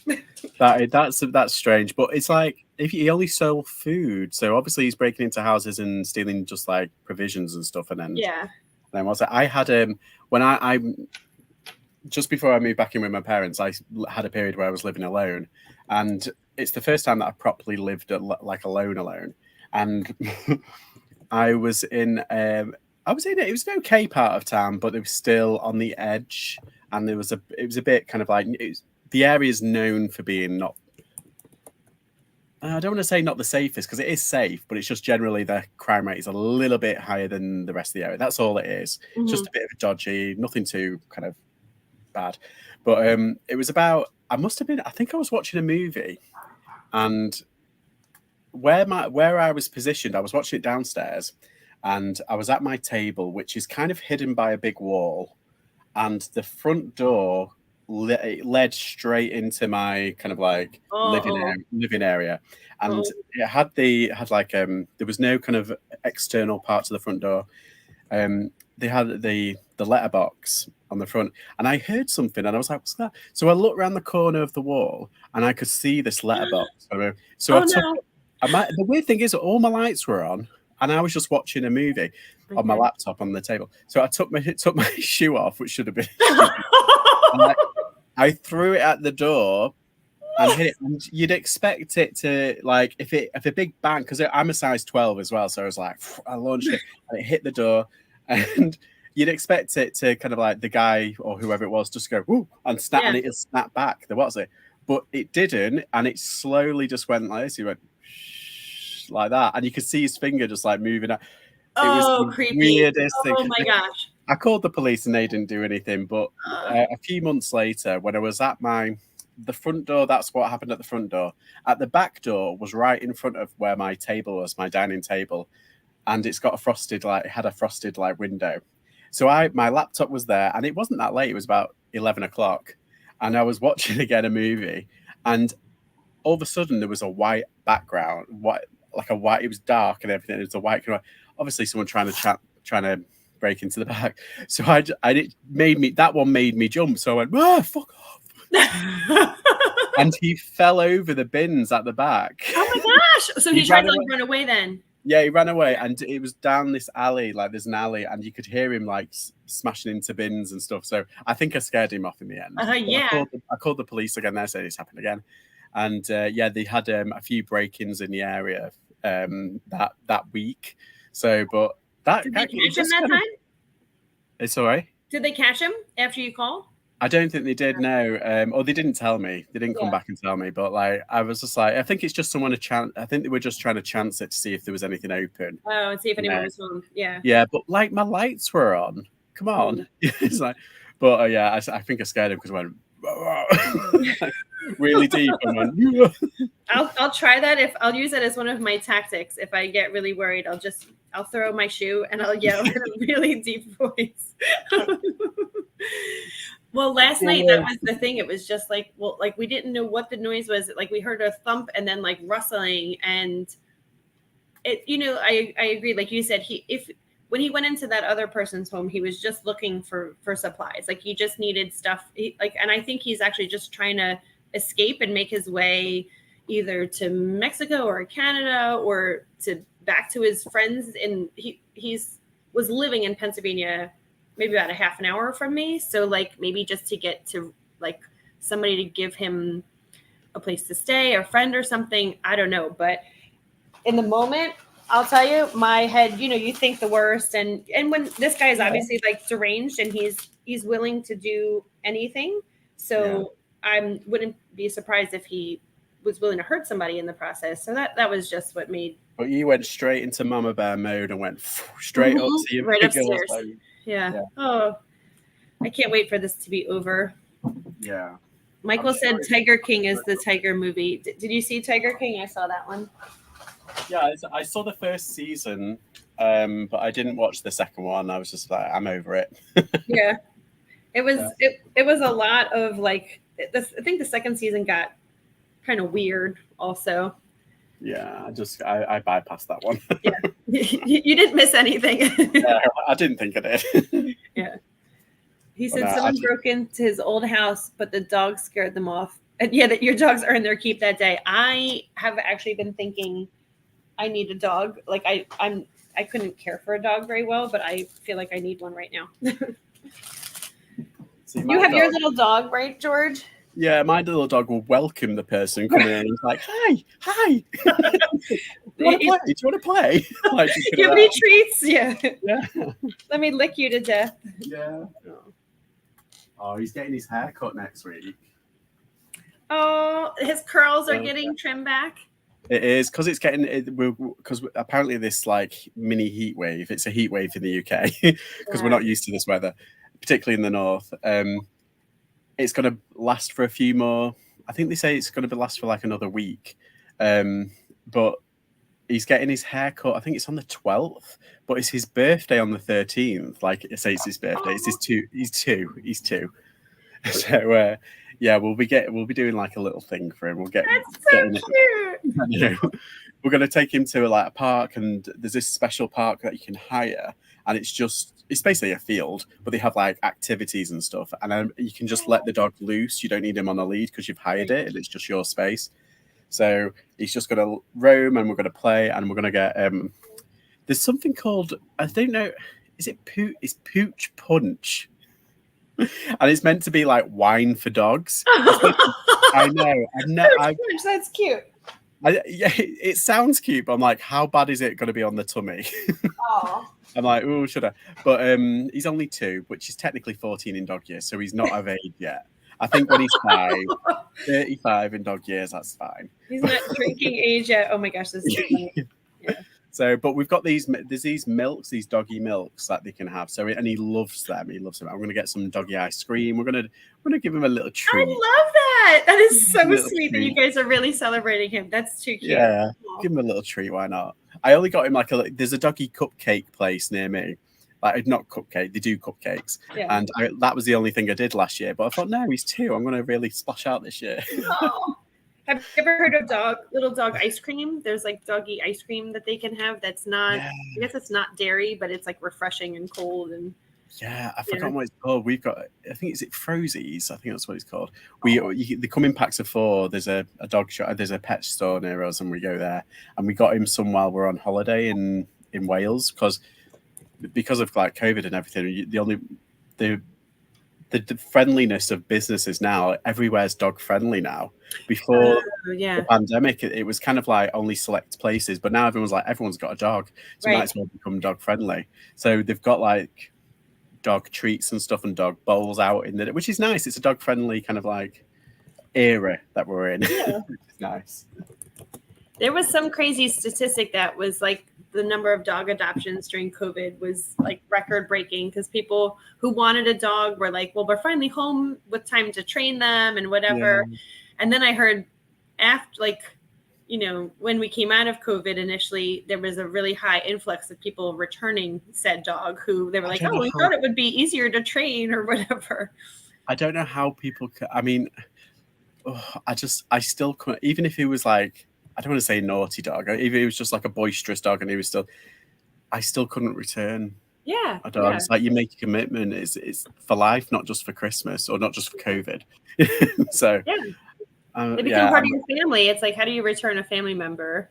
Exactly. Unless it like actively kept on attacking people, that's when you kind of need to get outside help and probably like they have like real trainers that deal with that kind of thing.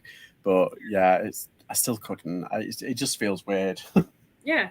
There was that we went to the cat cafe a couple weeks ago, and it was so sweet. You go in and they, you know, kind of climb on you and whatever. And they have a book of all the cats that are there, so you can know their name and their temperament and all that stuff. And one of them said owners had a change of work circumstance and couldn't keep the cat. And I was just thinking, I mean, I guess maybe business travel or something, or like if you're out of the country quite a bit, but I'm like, what kind of a change in work circumstance? Like cats are so independent. They just use a litter box. You don't need to like let them in and out. What kind of a work circumstance would cause that? It just something didn't make sense. But yeah. Oh, you feel bad. These poor little animals. But your doggy has a good owner. You guys are going to have a fun birthday. That's really sweet. That's yeah, nice. and what was it? It's a busy month actually. That's on the Tuesday, and then I think it's on the Wednesday. I'm going to the theatre. Ooh. The theatre, as they say. Yeah. I'm seeing. It's called The Ocean at the End of the Lane. It's by Neil Gaiman. Okay. A British author, and they've adapted it for the stage, and it's gotten really good reviews. And I couldn't go and see it in London at the time, so I thought, oh well, when it goes around the country, I'll go and see it there. So I booked a ticket last year in November. And you're now getting to go. So cool. Yeah, now it's selling out. Yeah, and I've got, I think it's I've got a Kilo clothing sale the week after, and then the day after that is the Poshmark IRL event. Okay. So it's like there's quite a lot on, like, continually. And then obviously on the Sundays it's like our garage sales, car boots, kind of. What is the Kilo sale? What is that about? It's basically, so these companies, they buy like shipping containers, I guess, full of clothing in bales, and weirdly, I got, because a lot of it's from the US. Because we get a lot of, I've got a lot of US clothing here, and one of them had a Goodwill tag on it. It was a Levi shirt, and I was like, "Oh, this is nice." And it had a Goodwill tag of like, I think it was like $6.99 in dollars, and I was like, "Oh, that's kind of like I think it's like probably £6 hairs." Pretty close. And I paid per item £3.80, so it's fine, but yeah, they buy it in bulk and then they sell it on. I think it's by the kilo, so I think usually it's £20. But this one place that I went, it was 15. That's why I went over there to Sheffield to go to this kilo sale. But usually it's £20. I remember back in the day it used to be £10, and yeah, you could buy so much. But like now it's like you got to be careful. You get to choose first, like what it is. You're not just like you don't have to buy the whole. Yeah, like parcel, right? Okay. Exactly. They're all on rails, so like they're all split up into like shirts and t-shirts and trousers and stuff and dresses, and you can go through them and find what you want. But I because obviously you can find what you want, like in terms of brands. So you pick up all the good brands, but then you can also like instead of going into a thrift store and just chancing, like, oh, should I just buy this small or medium? They'll have like loads of different sizes, so you can pick the size that you want, really. Yeah. So it's like, yeah, I mean, it is technically still potluck, but it's, yeah, there's the sheer amount that they've got, you're more than likely to find something. Yeah. And it's good you can shop by size, because if you're shopping for yourself, then you don't have to go and sort through all the other stuff. But as a reseller, there are some sizes that are you just know right off the bat are going to do better for you. So exactly. Yeah. I mean, there's a lot. I class it as like my bread and butter. Like I can go there and I can pick up a load of like everyday like items that, well, they sell like near enough every day. I mean, Gant, the Gant USA, like that goes so well over here. Like it's a really popular brand, and it's like it's usually only about £20 to £30 like per piece, but the sell-through rate's incredible. I never have a problem selling that brand, and it's in all different sizes as well, but primarily the large to bigger sizes. So that's the kind of what I try and get. So that's like my bread and butter. So I can get like 6 or 7 of these pieces in one shop. Yeah. I mean, that same day I went to a charity shop. Fair dues. It was a very expensive charity shop. That's fine. Was it the Glass Onion? This is a different one. I went in and I picked up a Gant shirt, and they wanted £12 for it. Oh, it's like literally an hour ago, I've just picked up 7 for £3.80 each. Buying in bulk. It's literally a third of what you're asking. So, yeah, I've turned to loving these kilo sales that are popping up everywhere. So I'm like, ooh, I might go to this one. Yeah. So, and if you see it in like a high-end thrift store, then even at that, there's a market for it. So keep on getting them cheap and then sell them on eBay for more. So you got the right idea. And you never know what you're going to find. Like they do have some weird things. Oh yeah, that's for sure. I think it's really interesting that Goodwill is exporting internationally in such volume. Like, I mean, I know that there's abundance, but that really just does speak to the fact that I have issues. I have like a love-hate relationship with Goodwill, because I feel like they get so much literally for free. And then when I go into the store, they're charging me like $8 for a dress. And it's like, this is insane. You got this for free. There's so much. There's just so much. Get it out, sell it. I just feel like they're money hungry yet, charging at those kind of rates. You see, like the CEOs, depending on which area you're in, they manage, because you've got area managers, but then you've got like certain one, and they're on a lot of money. And it's like, hang on, how can you justify giving yourself over $1 million? No. Yeah. And it's meant to be for a non-profit. Yeah.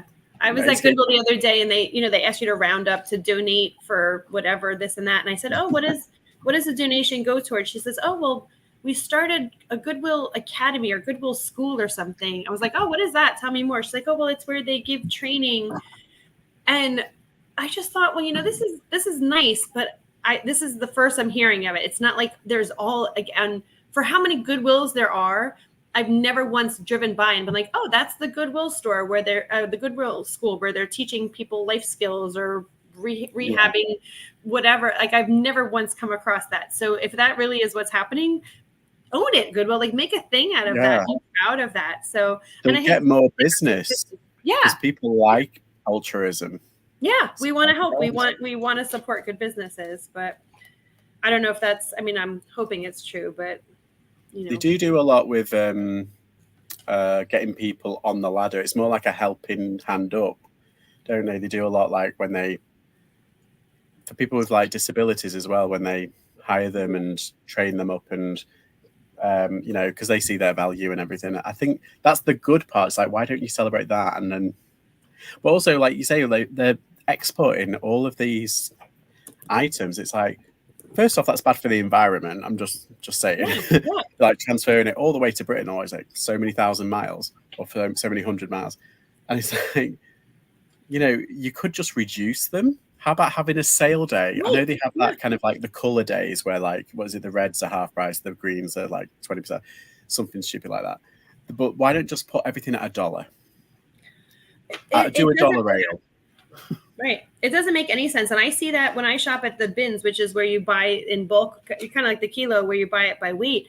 sometimes they'll have the tag still on things, and it'll be like, you'll see like a $25 tag for something high end or whatever. It's like, well, yeah, of course this didn't sell at Goodwill at that price, and now it's at the bins as like a last chance.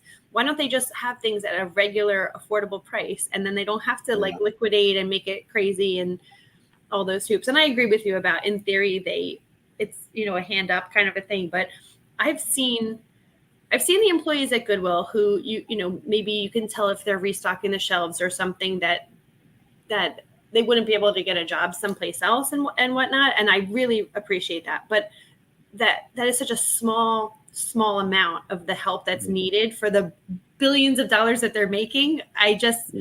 Maybe I'm missing a part of the story that I don't know, that they do this amazing work, but I haven't heard it. So come on, Goodwill, show me, you know, show me what you're doing. I do think they need to be out there, because it's something, if they are doing good work, hence goodwill, you'd want to see it. You wouldn't want to, you know, and I want to know where, like you say, I want to know where my money's going, essentially. I mean, I'm going in, I'm supporting like the cause or the charity or the nonprofit. Right. It's like, well, where's that going? I don't want, you know, even though this is like a $6 shirt, I don't want it to go into the pocket of a millionaire. Yeah, and make them richer. Yeah, I know they have to get paid, and they're a part that they're the head. Fair enough, but I think there was one area. Was it in Florida? It was like $2 million, like an area manager or a state manager or whatever they call a state CEO. $2 million when literally people are at home. I just don't see. There's a disconnect, isn't there? That's just me. That's my soapbox. No, I hear you. I hadn't heard that. We have the same issue in the UK. It's the same thing. Like, why don't you just donate it? Because what they do is they bundle it all up, a lot of the clothing up, and they send it to what's called rag houses over here, and they package it all up and they sell it to. I think the biggest one is in Ghana in Africa, and they have these huge bales, and they sell them for peanuts. And then they sell them on to a market. There's one of the biggest markets in the world is in Ghana, and it's in clothing, and it's insane. Like, there's high-end brands being sold for like pennies, and what's left over, they basically burn, which is bad for the environment. Or there was a massive dumping ground, and I don't know if they cleaned it up, but basically, it was finding its way into the sea. And clogging that all up. Yeah, and clogging that up. And there was a British swimmer who went over there, and she was swimming. Her parents are from Ghana, and she was swimming. And she's like, I've got clothing wrapped around my leg. And it's like dangerous. People can drown. It can pull people down. And it's like, forget about the animals and stuff too. Yeah, essentially. And it was like, she pulled it up, and it was like this very popular brand, like Dorothy Perkins. It's a popular like fashion brand in the UK for women. Okay. And she found it was like, this is a Dorothy Perkins top. What's it doing? Yeah, why is it here floating in the ocean with me while I'm swimming? In the African Horn Sea. It's like, what's going on? It's just weird. Yeah, and I think there's another one. Is it in Chile? Like, you can see it from space. There's like a dumping ground of clothing, and you can actually see it from space now. It's gotten that much. I hadn't heard. I've been researching it. I was going to do a video on it. That's how I know. You should do a video. So this is the kind of stuff that I think the public needs to know, especially I've never heard anybody.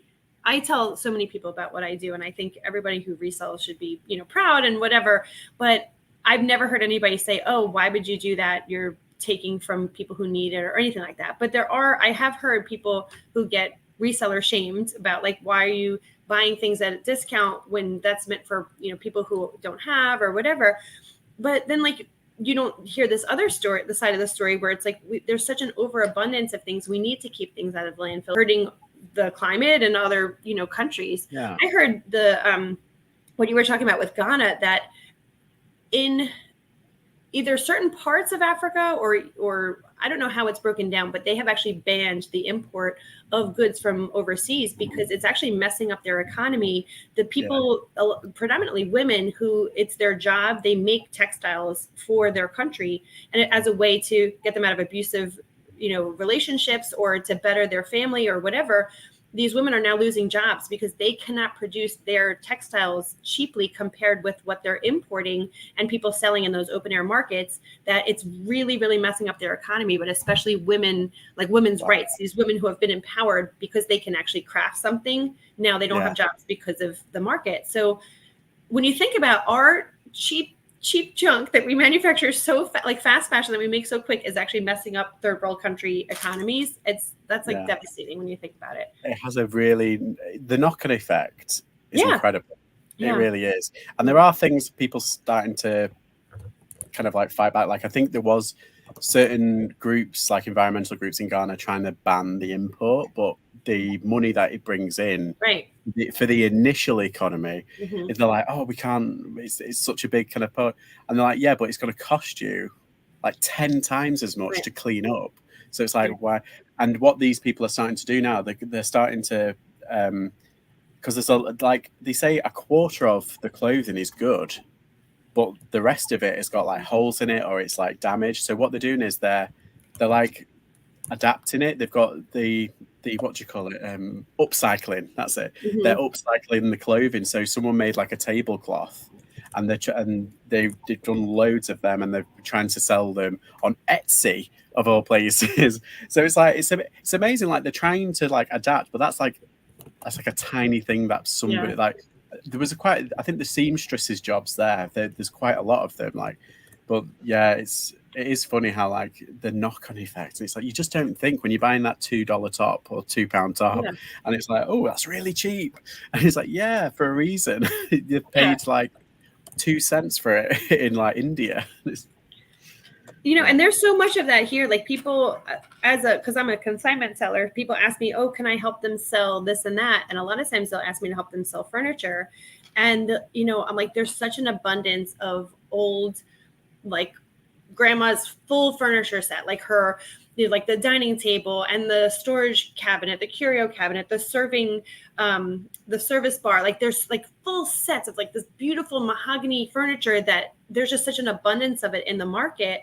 And there's not enough of those, like what you're saying, like upcycling and people who can take it and like rehab it or change the knobs and make it look cool and hip and trendy. There's not enough market, like not enough demand, and not enough of the people who can. I mean, that takes hours then to like rehab. It's the skill set, isn't it, to do it? Right. And it's so devastating to think about these beautiful pieces. Just there's literally no homes that want these pieces in their homes. And the same thing for like who's in the market for an upcycled tablecloth. Like I celebrate the ingenuity, but I feel like there's not a demand for that either, Yeah, I think there's a TV show over here at the moment, and it's become quite like popular, and it's called The Repair Room. I don't know if you guys have it over there, and then basically like people bring in their old things that are broken or have become disheveled, and the people there, there's so many people, like the talent, it's incredible. There's a carpenter, there's a seamstress, there's a like a woodworker, and there's an electrician, and they fix things for them and return it to their original state. It's incredible. And then they sell it, or they're doing it just for the homeowner. Well, it's for like the owner. I'm trying to think of like something to pick up to share, but it's all clothing I've got. But basically, they I'm trying to think. It was like, say, like a music box, and it was really worn out. The music's gone, and it just a ballerina's like gone and everything. And it's like, and what they do is they take it there. And it's like usually they give a story, and it's quite not a sob story, but like, oh, my grandma pulls at your heartstrings. It pulls at your heartstrings. Like my grandma gave me in the 1940s, and it's one of those.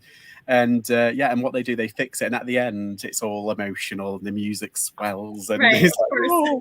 And it's like it's really like everyone's like cotton on, and it's really. I think King Charles, he actually took something in. It got that famous that he was Prince still then, but like Prince Charles, he came in with something for them to fix. And it's gotten popular. The monarchy is kind of loving it. But it's like, I think it's just encouraging that kind of like reuse, upcycle, try to. And there's certain community centres in the UK at the moment that's popping up, and they're called Fix-It cafes. So you can take in a toaster, which is perfectly fine, but it's like just a bit off or something's broken. And the electricians will fix it for you, so you don't have to buy a new one. Or I That's a really love great idea, that. and for free. Yeah. They'll do it for free. No, really? Yeah, yeah. Okay, how does that work? Like, there has to be somebody like sponsoring that, or I think it is. I think we have the National Lottery, and they sponsor a lot of community projects and stuff. Yeah. But I think they do get like funding. But it's basically in certain community centres. Public libraries have started doing stuff like that now. But like, yeah, and like if you say like, I've just got a top here with like a hole in it, the seamstress is there, like, oh, give it here, I'll do it. Come back in 10 minutes. Love that. Oh my gosh. Great? And it's like usually it's old retired people with the old skill sets. Yes. Who have retired, and it's community because they're talking and they're like, you know, interacting with people and getting out of the house and doing their old work and everything. And yeah, and it's just wonderful on both ends. And I hope more people kind of like see that and think, oh, I've got something that needs taking. You know. So how common are these places? Are they like all over the place, or is it like just? I think they are all over the place, but I think it depends on the town, and I think they probably hold like say like once a month or like a couple of times a month, you know, so once a week maybe. But they do have them in like usually either churches, community centres or libraries. So yeah, they have them. I think you have to check the websites and stuff and just to see what it's on. But it's I think it's a Fix It Cafe. That's like the buzzword. I absolutely love it. I've never heard of this before. Oh my gosh.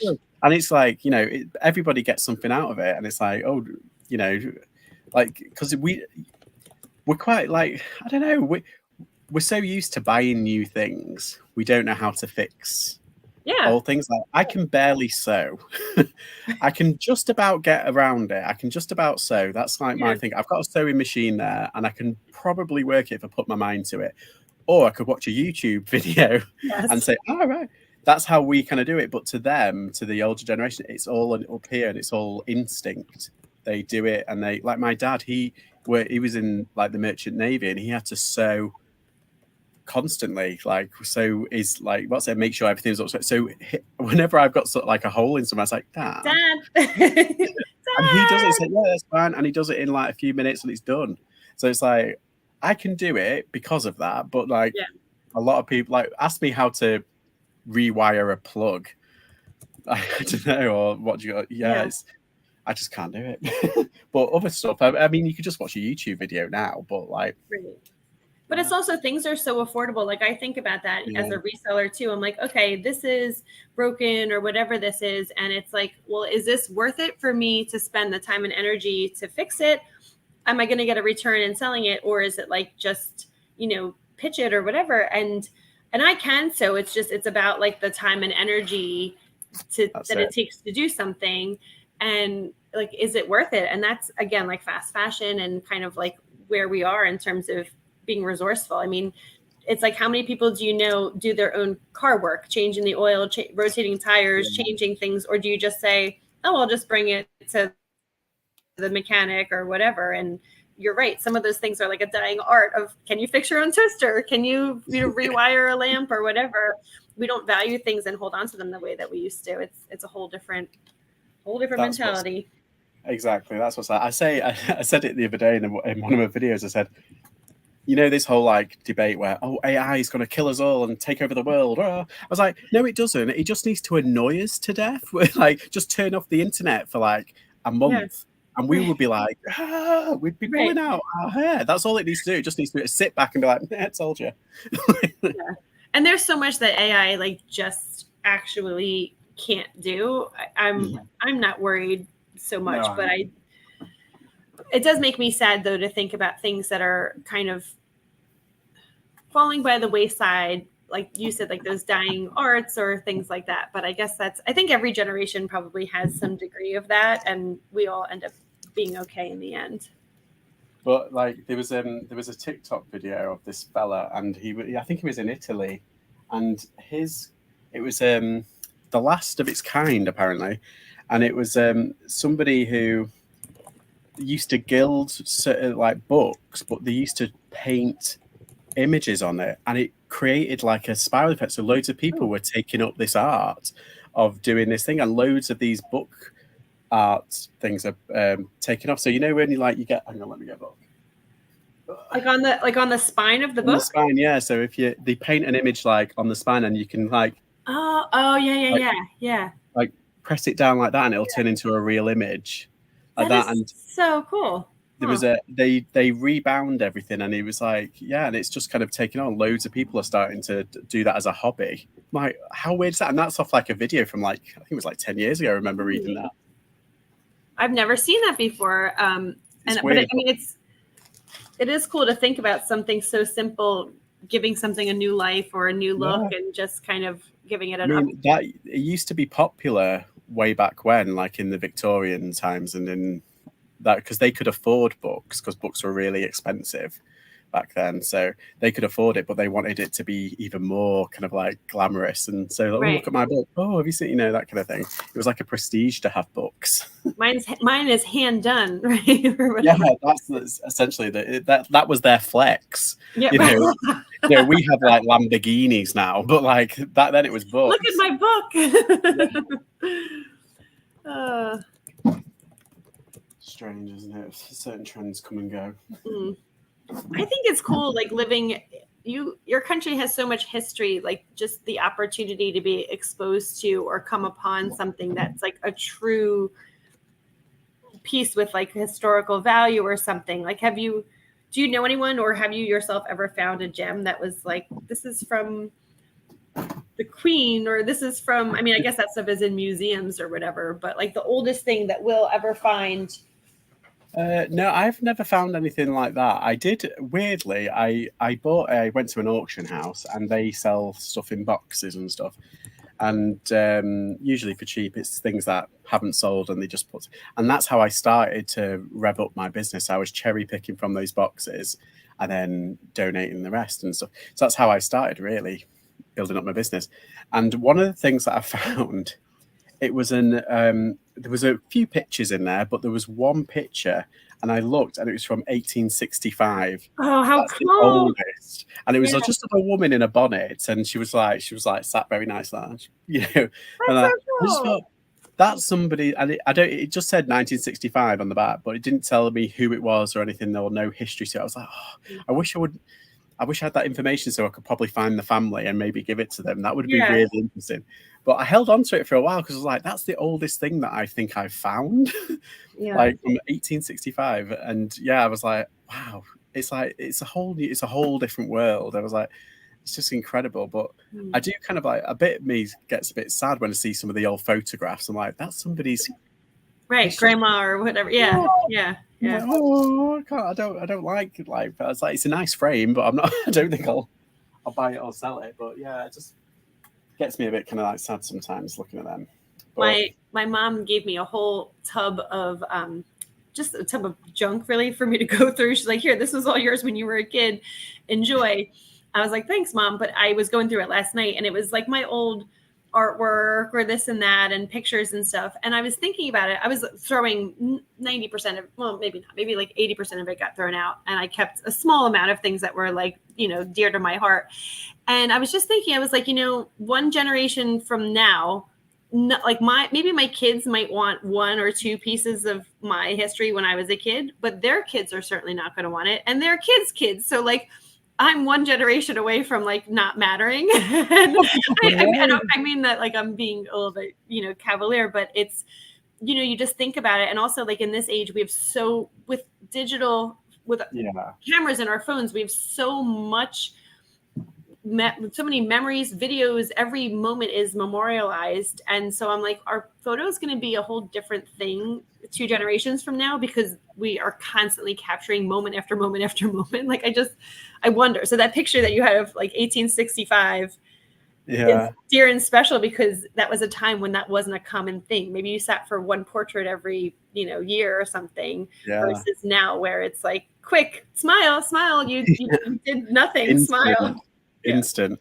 There's not a lot, like there's not a lot of there's quite a few pictures of me when I was little, but there's not a lot of pictures of me when I was a teenager, because I was like, oh no, and I was just like, I actively avoided lots of it. But like when I was moving all my stuff into my new unit, I was like going through some of my stuff, like like old textbooks and stuff, and old student kind of like stuff, and I found pictures. There was a picture of me when I think I was like 2, 2 or 3. Oh, little Um, Georgie. I Oh, look so different. of course. Yeah. God. So I might pull them out. There's a couple actually. There's about 2 or 3 pictures. I found one of my old textbooks from when I was like, I don't know, I think it's kindergarten or Oh, something like that. And I was just like, oh my God, look, there's my book. And they're like my writing. And then all of a sudden, like memories come. Like I remember sitting at a table doing this. It's yeah. so weird. Yeah. It's so weird. There was something that I went through. I forget what it was. It was like I forget what it was. It was just a binder of something. This was last night when I was going through all this stuff. And, a lot of it was that way. I could remember seeing that or doing it or like whatever. And like you said, like this is from kindergarten. So it was definitely a while ago. But there was one thing that just it brought back like an actual emotion, like not a thought, but like a feeling. And I was like, this is odd. And it took me by such surprise. I was like, I'm going to put this down and I'm going to look at this again later because I just it was a really quirky, odd feeling. I'm going to pull it out. I want to show you some of the stuff that there was I put it here so I could bring it downstairs later. There was a letter that I wrote to myself. It was like, this is what your future life will be like. It was really funny. Nice. Yeah, and my life is nothing like that. But, Michael said in the chat, he said he was talking about the temperature. He said it was getting colder in Texas, 41 degrees. Oh, my gosh. Oh, Celsius to 35 degrees Celsius. Yeah, they're really having a cool down. Oh, George, you were talking about pictures. This is young Becky. Oh my God. Oh. With my like bowl haircut. It was actually just like really wide bangs. You can't see, but I'm like folded over. I'm oddly folded over a set of like playground bars. Yeah. Oh, so weird. Yeah, I don't know where the one about my life is, but this was like all like some of these things had like stickers on them. I was like a big sticker collector when I was a kid, and just seeing the stickers again made me like nostalgic. This was like kindergarten art of like me in a school bus. Do you know that looks like exactly like my pictures that I did? We're all the same at that age, aren't we? Yeah, Santa Claus. But I'm like, Mom, why did you save? Oh, here it is, my future life. I'm like, why did you save this stuff? It says this is, by the way, my amazing penmanship as a kid. Oh, that's nice. It said, when I grow up, I will hopefully have a lovely life. Oh. I will go to a nice college like Harvard or Yale. That didn't happen. And learn French or Spanish also didn't happen. And it said, I hope I have a loving family. It's nice to think about me as my future self, seeing some of that. Anyway, I have a nice little stack here for me to put in like a memory box, and then the rest. You can do like, if you scan them, you could do like, when you upload them and they do like albums or memory books, like they print it for you and they do like a nice cover and everything. You could do that for your daughters and give them like one each, so at least they're not picking and choosing what they want to keep of yours. They like got something like from when you were little up until like they were born, maybe, so that they know. And to keep it digital so it doesn't take up space and stuff too. Yeah, it's a good idea. It's how would I do that? So like just like to scan pictures of it one at a time, like through like maybe scan pictures or take pictures, and then I know this because I was doing like, it was kind of like a memory book for like my mum and dad. It was coming up to a big anniversary, and I thought, oh, it might be nice doing like scanning loads of pictures in. So I was doing that of them and their families, and before they met and stuff, I got pictures of them when they were younger. See, that's so nice. Yeah. And what you do is you scan them and then you upload them, and it's like a document. It's a bit like Canva, like you can move stuff around onto a page, and I can't remember what it's called. I think it's a print on demand service. So you can, do you have Moonpig? Is that what it's called? Have you heard of Moonpig? No. I think it was that. Just so that I haven't heard of it, that doesn't mean anything. But I'm sure they have it over there. But like you can create like a book and stuff of loads of different things, and that's how I just kind of know about it. But like, because then you can print off as many as you want, and then they can. So then you can give out different copies. Oh, So it can be to whoever from mum. Yeah. Nice. I did actually pull aside some things that were like, my mom is great, my dad is great, or whatever, and I'm gonna give it to them, like for Mother's Day or Father's Day, like Oh, that's cute. from me in my 40s back from when I was in my 5s and 6s, whatever. We're so good when we're kids, aren't we? Really? I know that they say like, "Oh, kids are evil." Sometimes it's like, yeah, they can be naughty, but they're not. They're just generally they're all right, aren't they? Yeah, Like, just sweet, a sweet and tender time. I agree. teenagers, we don't like. Sassy, bratty teenage years. Yeah. Yeah. Oh, Louise is on. Hello, Louise. Lulu's cherished wardrobe. She says hello to Mr. G. Mr. Hi, George. Louise. How are you, Louise? How's everything there? I was having a stressful morning, but I actually feel much calmer now. Thanks to George, my You're partner. feeling a little bit better. I really am feeling better. And other than having seen something that caught my eye like 20 minutes ago, but I am feeling better. And I'll probably hang out for like another 5 minutes or 10 minutes or so. And then I'm going to have some lunch. I'm at like a stopping point. I got a whole bunch of stuff on my tracker. I did a whole lot of jewelry while we were chatting, which is good. And I actually don't sell a lot of jewelry, so I need to like wrap my head around how I'm going to do that. I'm sure I'll figure something out. And then I got a lot of things cross-listed, which is good. That's good. I've done a load of pictures. I've done like, I think 15 pictures. So I'm going to list them now because I'm on a thing where I've scheduled a lot of listing. I've probably about 4 or 5 a day usually. So I've done that for the next like 2 weeks. I've really gotten ahead of it. So I've done that for like 2 weeks throughout the day. And then it's taken the pressure off me doing like, because I was going to do 20 active new listings a day, but now I only need to do like 15. So what is your process? So you're doing, you said what, 5 a day of the scheduled? The scheduled. Okay. Yeah. So I start at like 6 and then it goes to 9 and then 12, 3 and 6. So it's just, it ticks over the algorithm and it's like, oh, something new's up. Oh, something new's up. So it's, so you have them like on release, like you're scheduling the time that they go live. Yeah. So instead of all at once, I've done them throughout the day. So at least like it's like a little tick. It's like, okay, there's a bit of activity on throughout the day. Even if I don't list 15, I know that I've got like 5 that are on. So I got ahead of that. I spent a whole week going ahead. So I did all that for that. And yeah, it's about 2 weeks I've got ahead. So I'm going to try and list 15 a day. That's like my baseline because I kind of fell back over the end of August. I was like doing like 5, 10. I wasn't doing as much. But yeah, I'm definitely going to really kind of knuckle down and try and get ahead again and try and do 15 a day. But that scheduling, it's kind of eased the pressure a little bit so I can focus on other things as well. So, well, you and I, we can be motivating accountability buddies because I'm in the same boat. Like since having the kids back at school, I was like, okay, I'm back. We're ready to go. The kids are back. I'm on schedule. And then this whole, obviously last week was a 4-day school week with the American holiday. Well, they gave us off one day and then the holiday was Monday. And then with this murderer on the loose, the kids were home from school Tuesday and Wednesday because my house is in the search radius for where they're searching for him.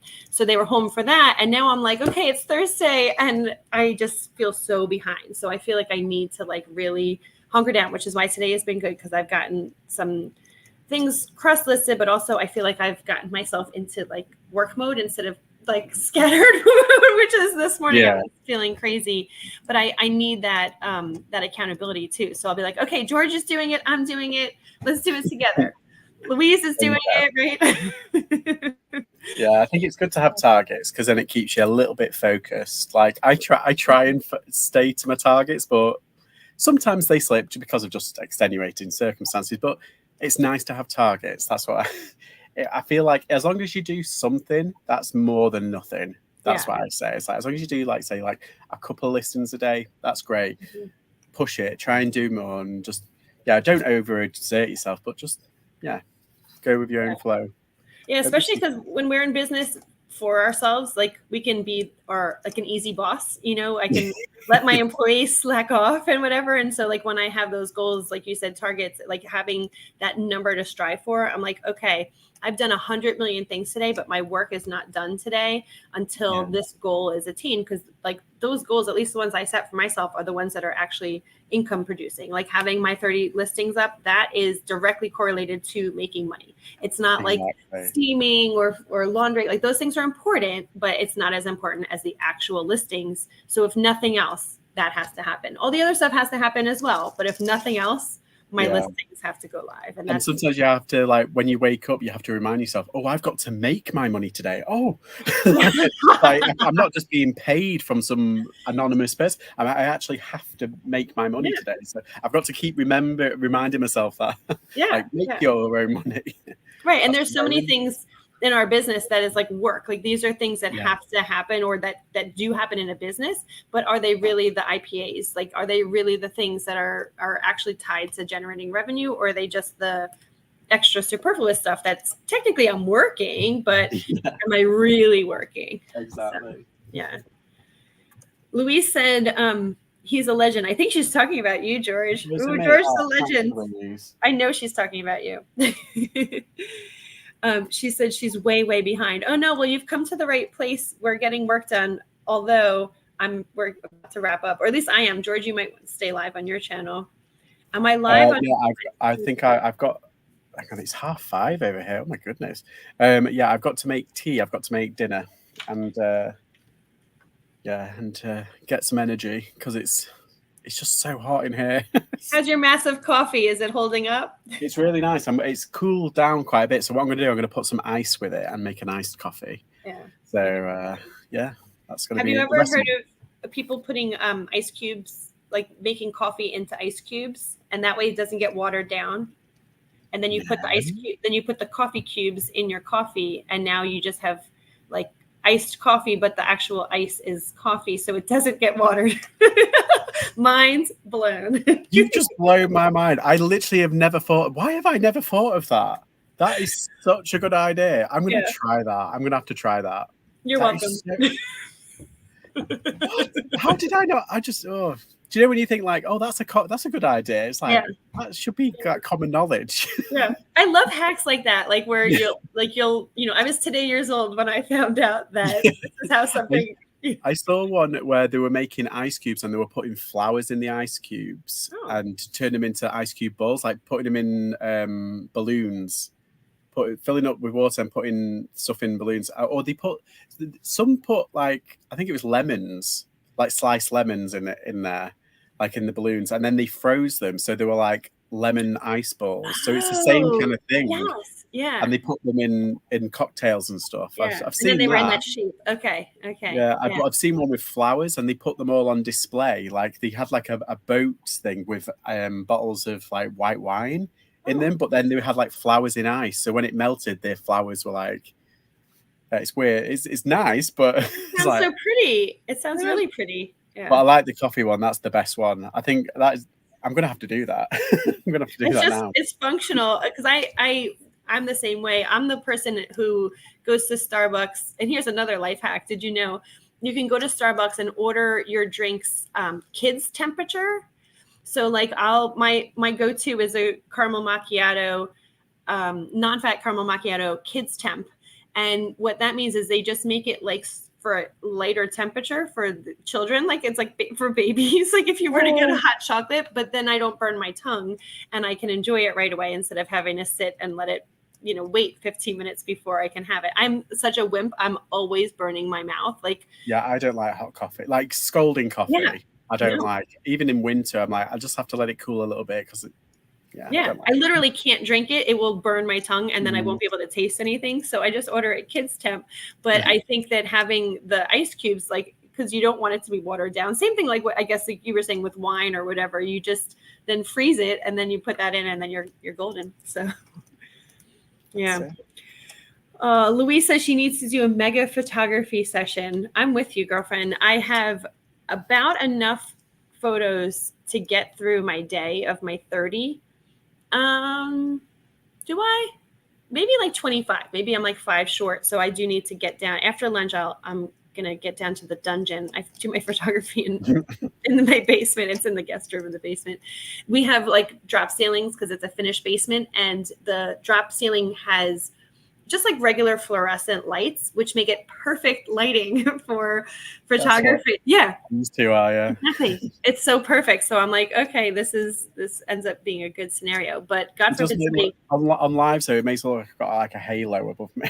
You look like you're like, yeah, divinely brought to us. I wish my sales were divine. Hint, hint. Yeah, right. I know. I thought he was listening.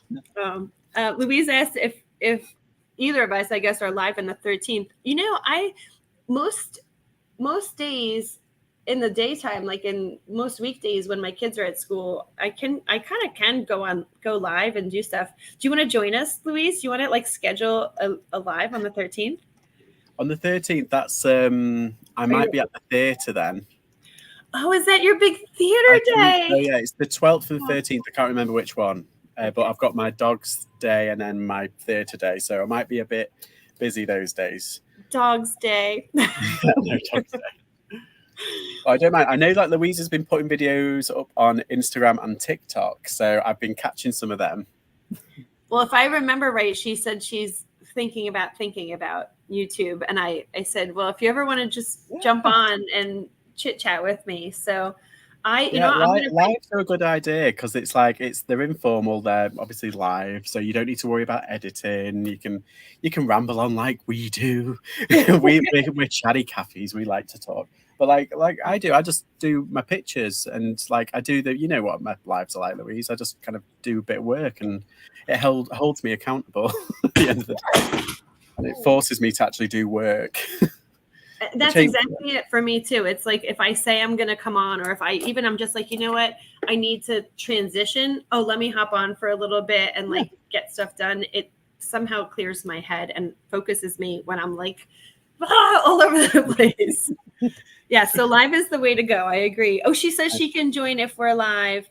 So I just wrote in my book, next Wednesday, the 13th, I will plan to go live at 1 p.m. Now that means there's no murderer on the loose and life doesn't go in 100 directions. And so it's 1 p.m. your time. Yeah, so I'm Eastern U.S. time. So I think you guys are 5 hours ahead. So that would be 6 p.m. your time, if that works for you. Louise. I don't know what time the thing is on. The theatre thing is on.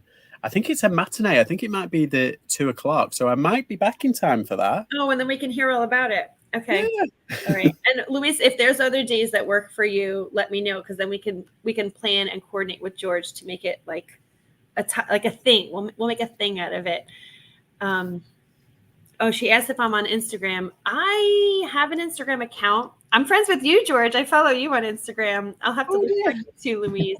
I'm not really on Instagram, although George kind of persuaded me a little bit last time. He was sharing a little bit about how he does it and whatever else. And I do think it's something I might consider adding to my life. Oh, she said, could it be 5? Louise says she lists when you're live, George. So that's good. You're a good motivator for her. I could do 5, which would be 12 p.m. my time. So I teach a class on Wednesdays at 10. And so it goes from 10 to 11. And then I usually have to clean up and put my stuff away at class. And I usually talk with my people for a little bit. And then I get home and get showered and whatever. And then I have to eat because I'm usually like so hungry. I want to like eat my foot. So I could probably like hustle and try to be there for 5 or maybe like 5:15. I said Eastern Standard Time. So that's my US Eastern Standard Time. So we'll aim for 5. But if I end up being like 5:15 your time, 12:15 my time, we'll just look for each other. Yeah. Yay, this will be so fun. You know what I'll do? I'll do it in advance. I'm going to find you on Instagram and I will send you the link also. And then I will send you the link to George. And then if you're back from the theater, do you know if that's the date or is it the 12th? I was just trying to check then. I was trying to find the ticket. It's hidden in my thingy, my what do you call it? The wallet, the Oh, yeah. Google wallet. Okay. It's somewhere in there. I think it's the 13th. Hang on. Well, I'm sure I'll talk to you before then, and we can email each other as well. Louise, I will. You know what? My email address. Let's see if you can write it down. Or should I put it? I'll just put it in the chat. Is that George? Is that dangerous to put my email address in the chat? Like, do You want me to send her your email address on private messaging on Instagram? Yes, if you don't mind, that would be great. And I know you have my email address. That way, I'm not super like. I mean, emails. I don't think anyone's. No, I understand. Me, but even still, yeah, that would be awesome. And then all three of us can email together and try to coordinate because it's more fun when we have buddies, right? Exactly. Cool. Get more done, I think. I agree. This was really fantastic. We're talking. But we're chatting and then we're focused and then we're chatting and then we're focused. And I am feeling so much more calm. I will say the helicopters have stopped circling. So that like constantly running in the background has calmed me down a little bit as well. I hope that means that they called him or something. But George, thank you for being a calm voice of reason on the other end. I'm here. It's fine. Yeah. And Louise, lovely chatting with you too. And anybody else, Michael, I think he probably jumped off and Alan probably jumped off. But thank you guys for hanging out. I will probably be back on tomorrow. I have a box to go through that I have to intake for one of my consigners. So I do have that to do. So I'll either do that tomorrow or maybe sometime this weekend. I'm not sure. I can't think past 1 hour at a time. So maybe I'll see you guys soon. All righty. Thank you for joining me, George. This was fun. No problem. Cool. All right. See you guys soon. Bye, guys. Bye. Bye.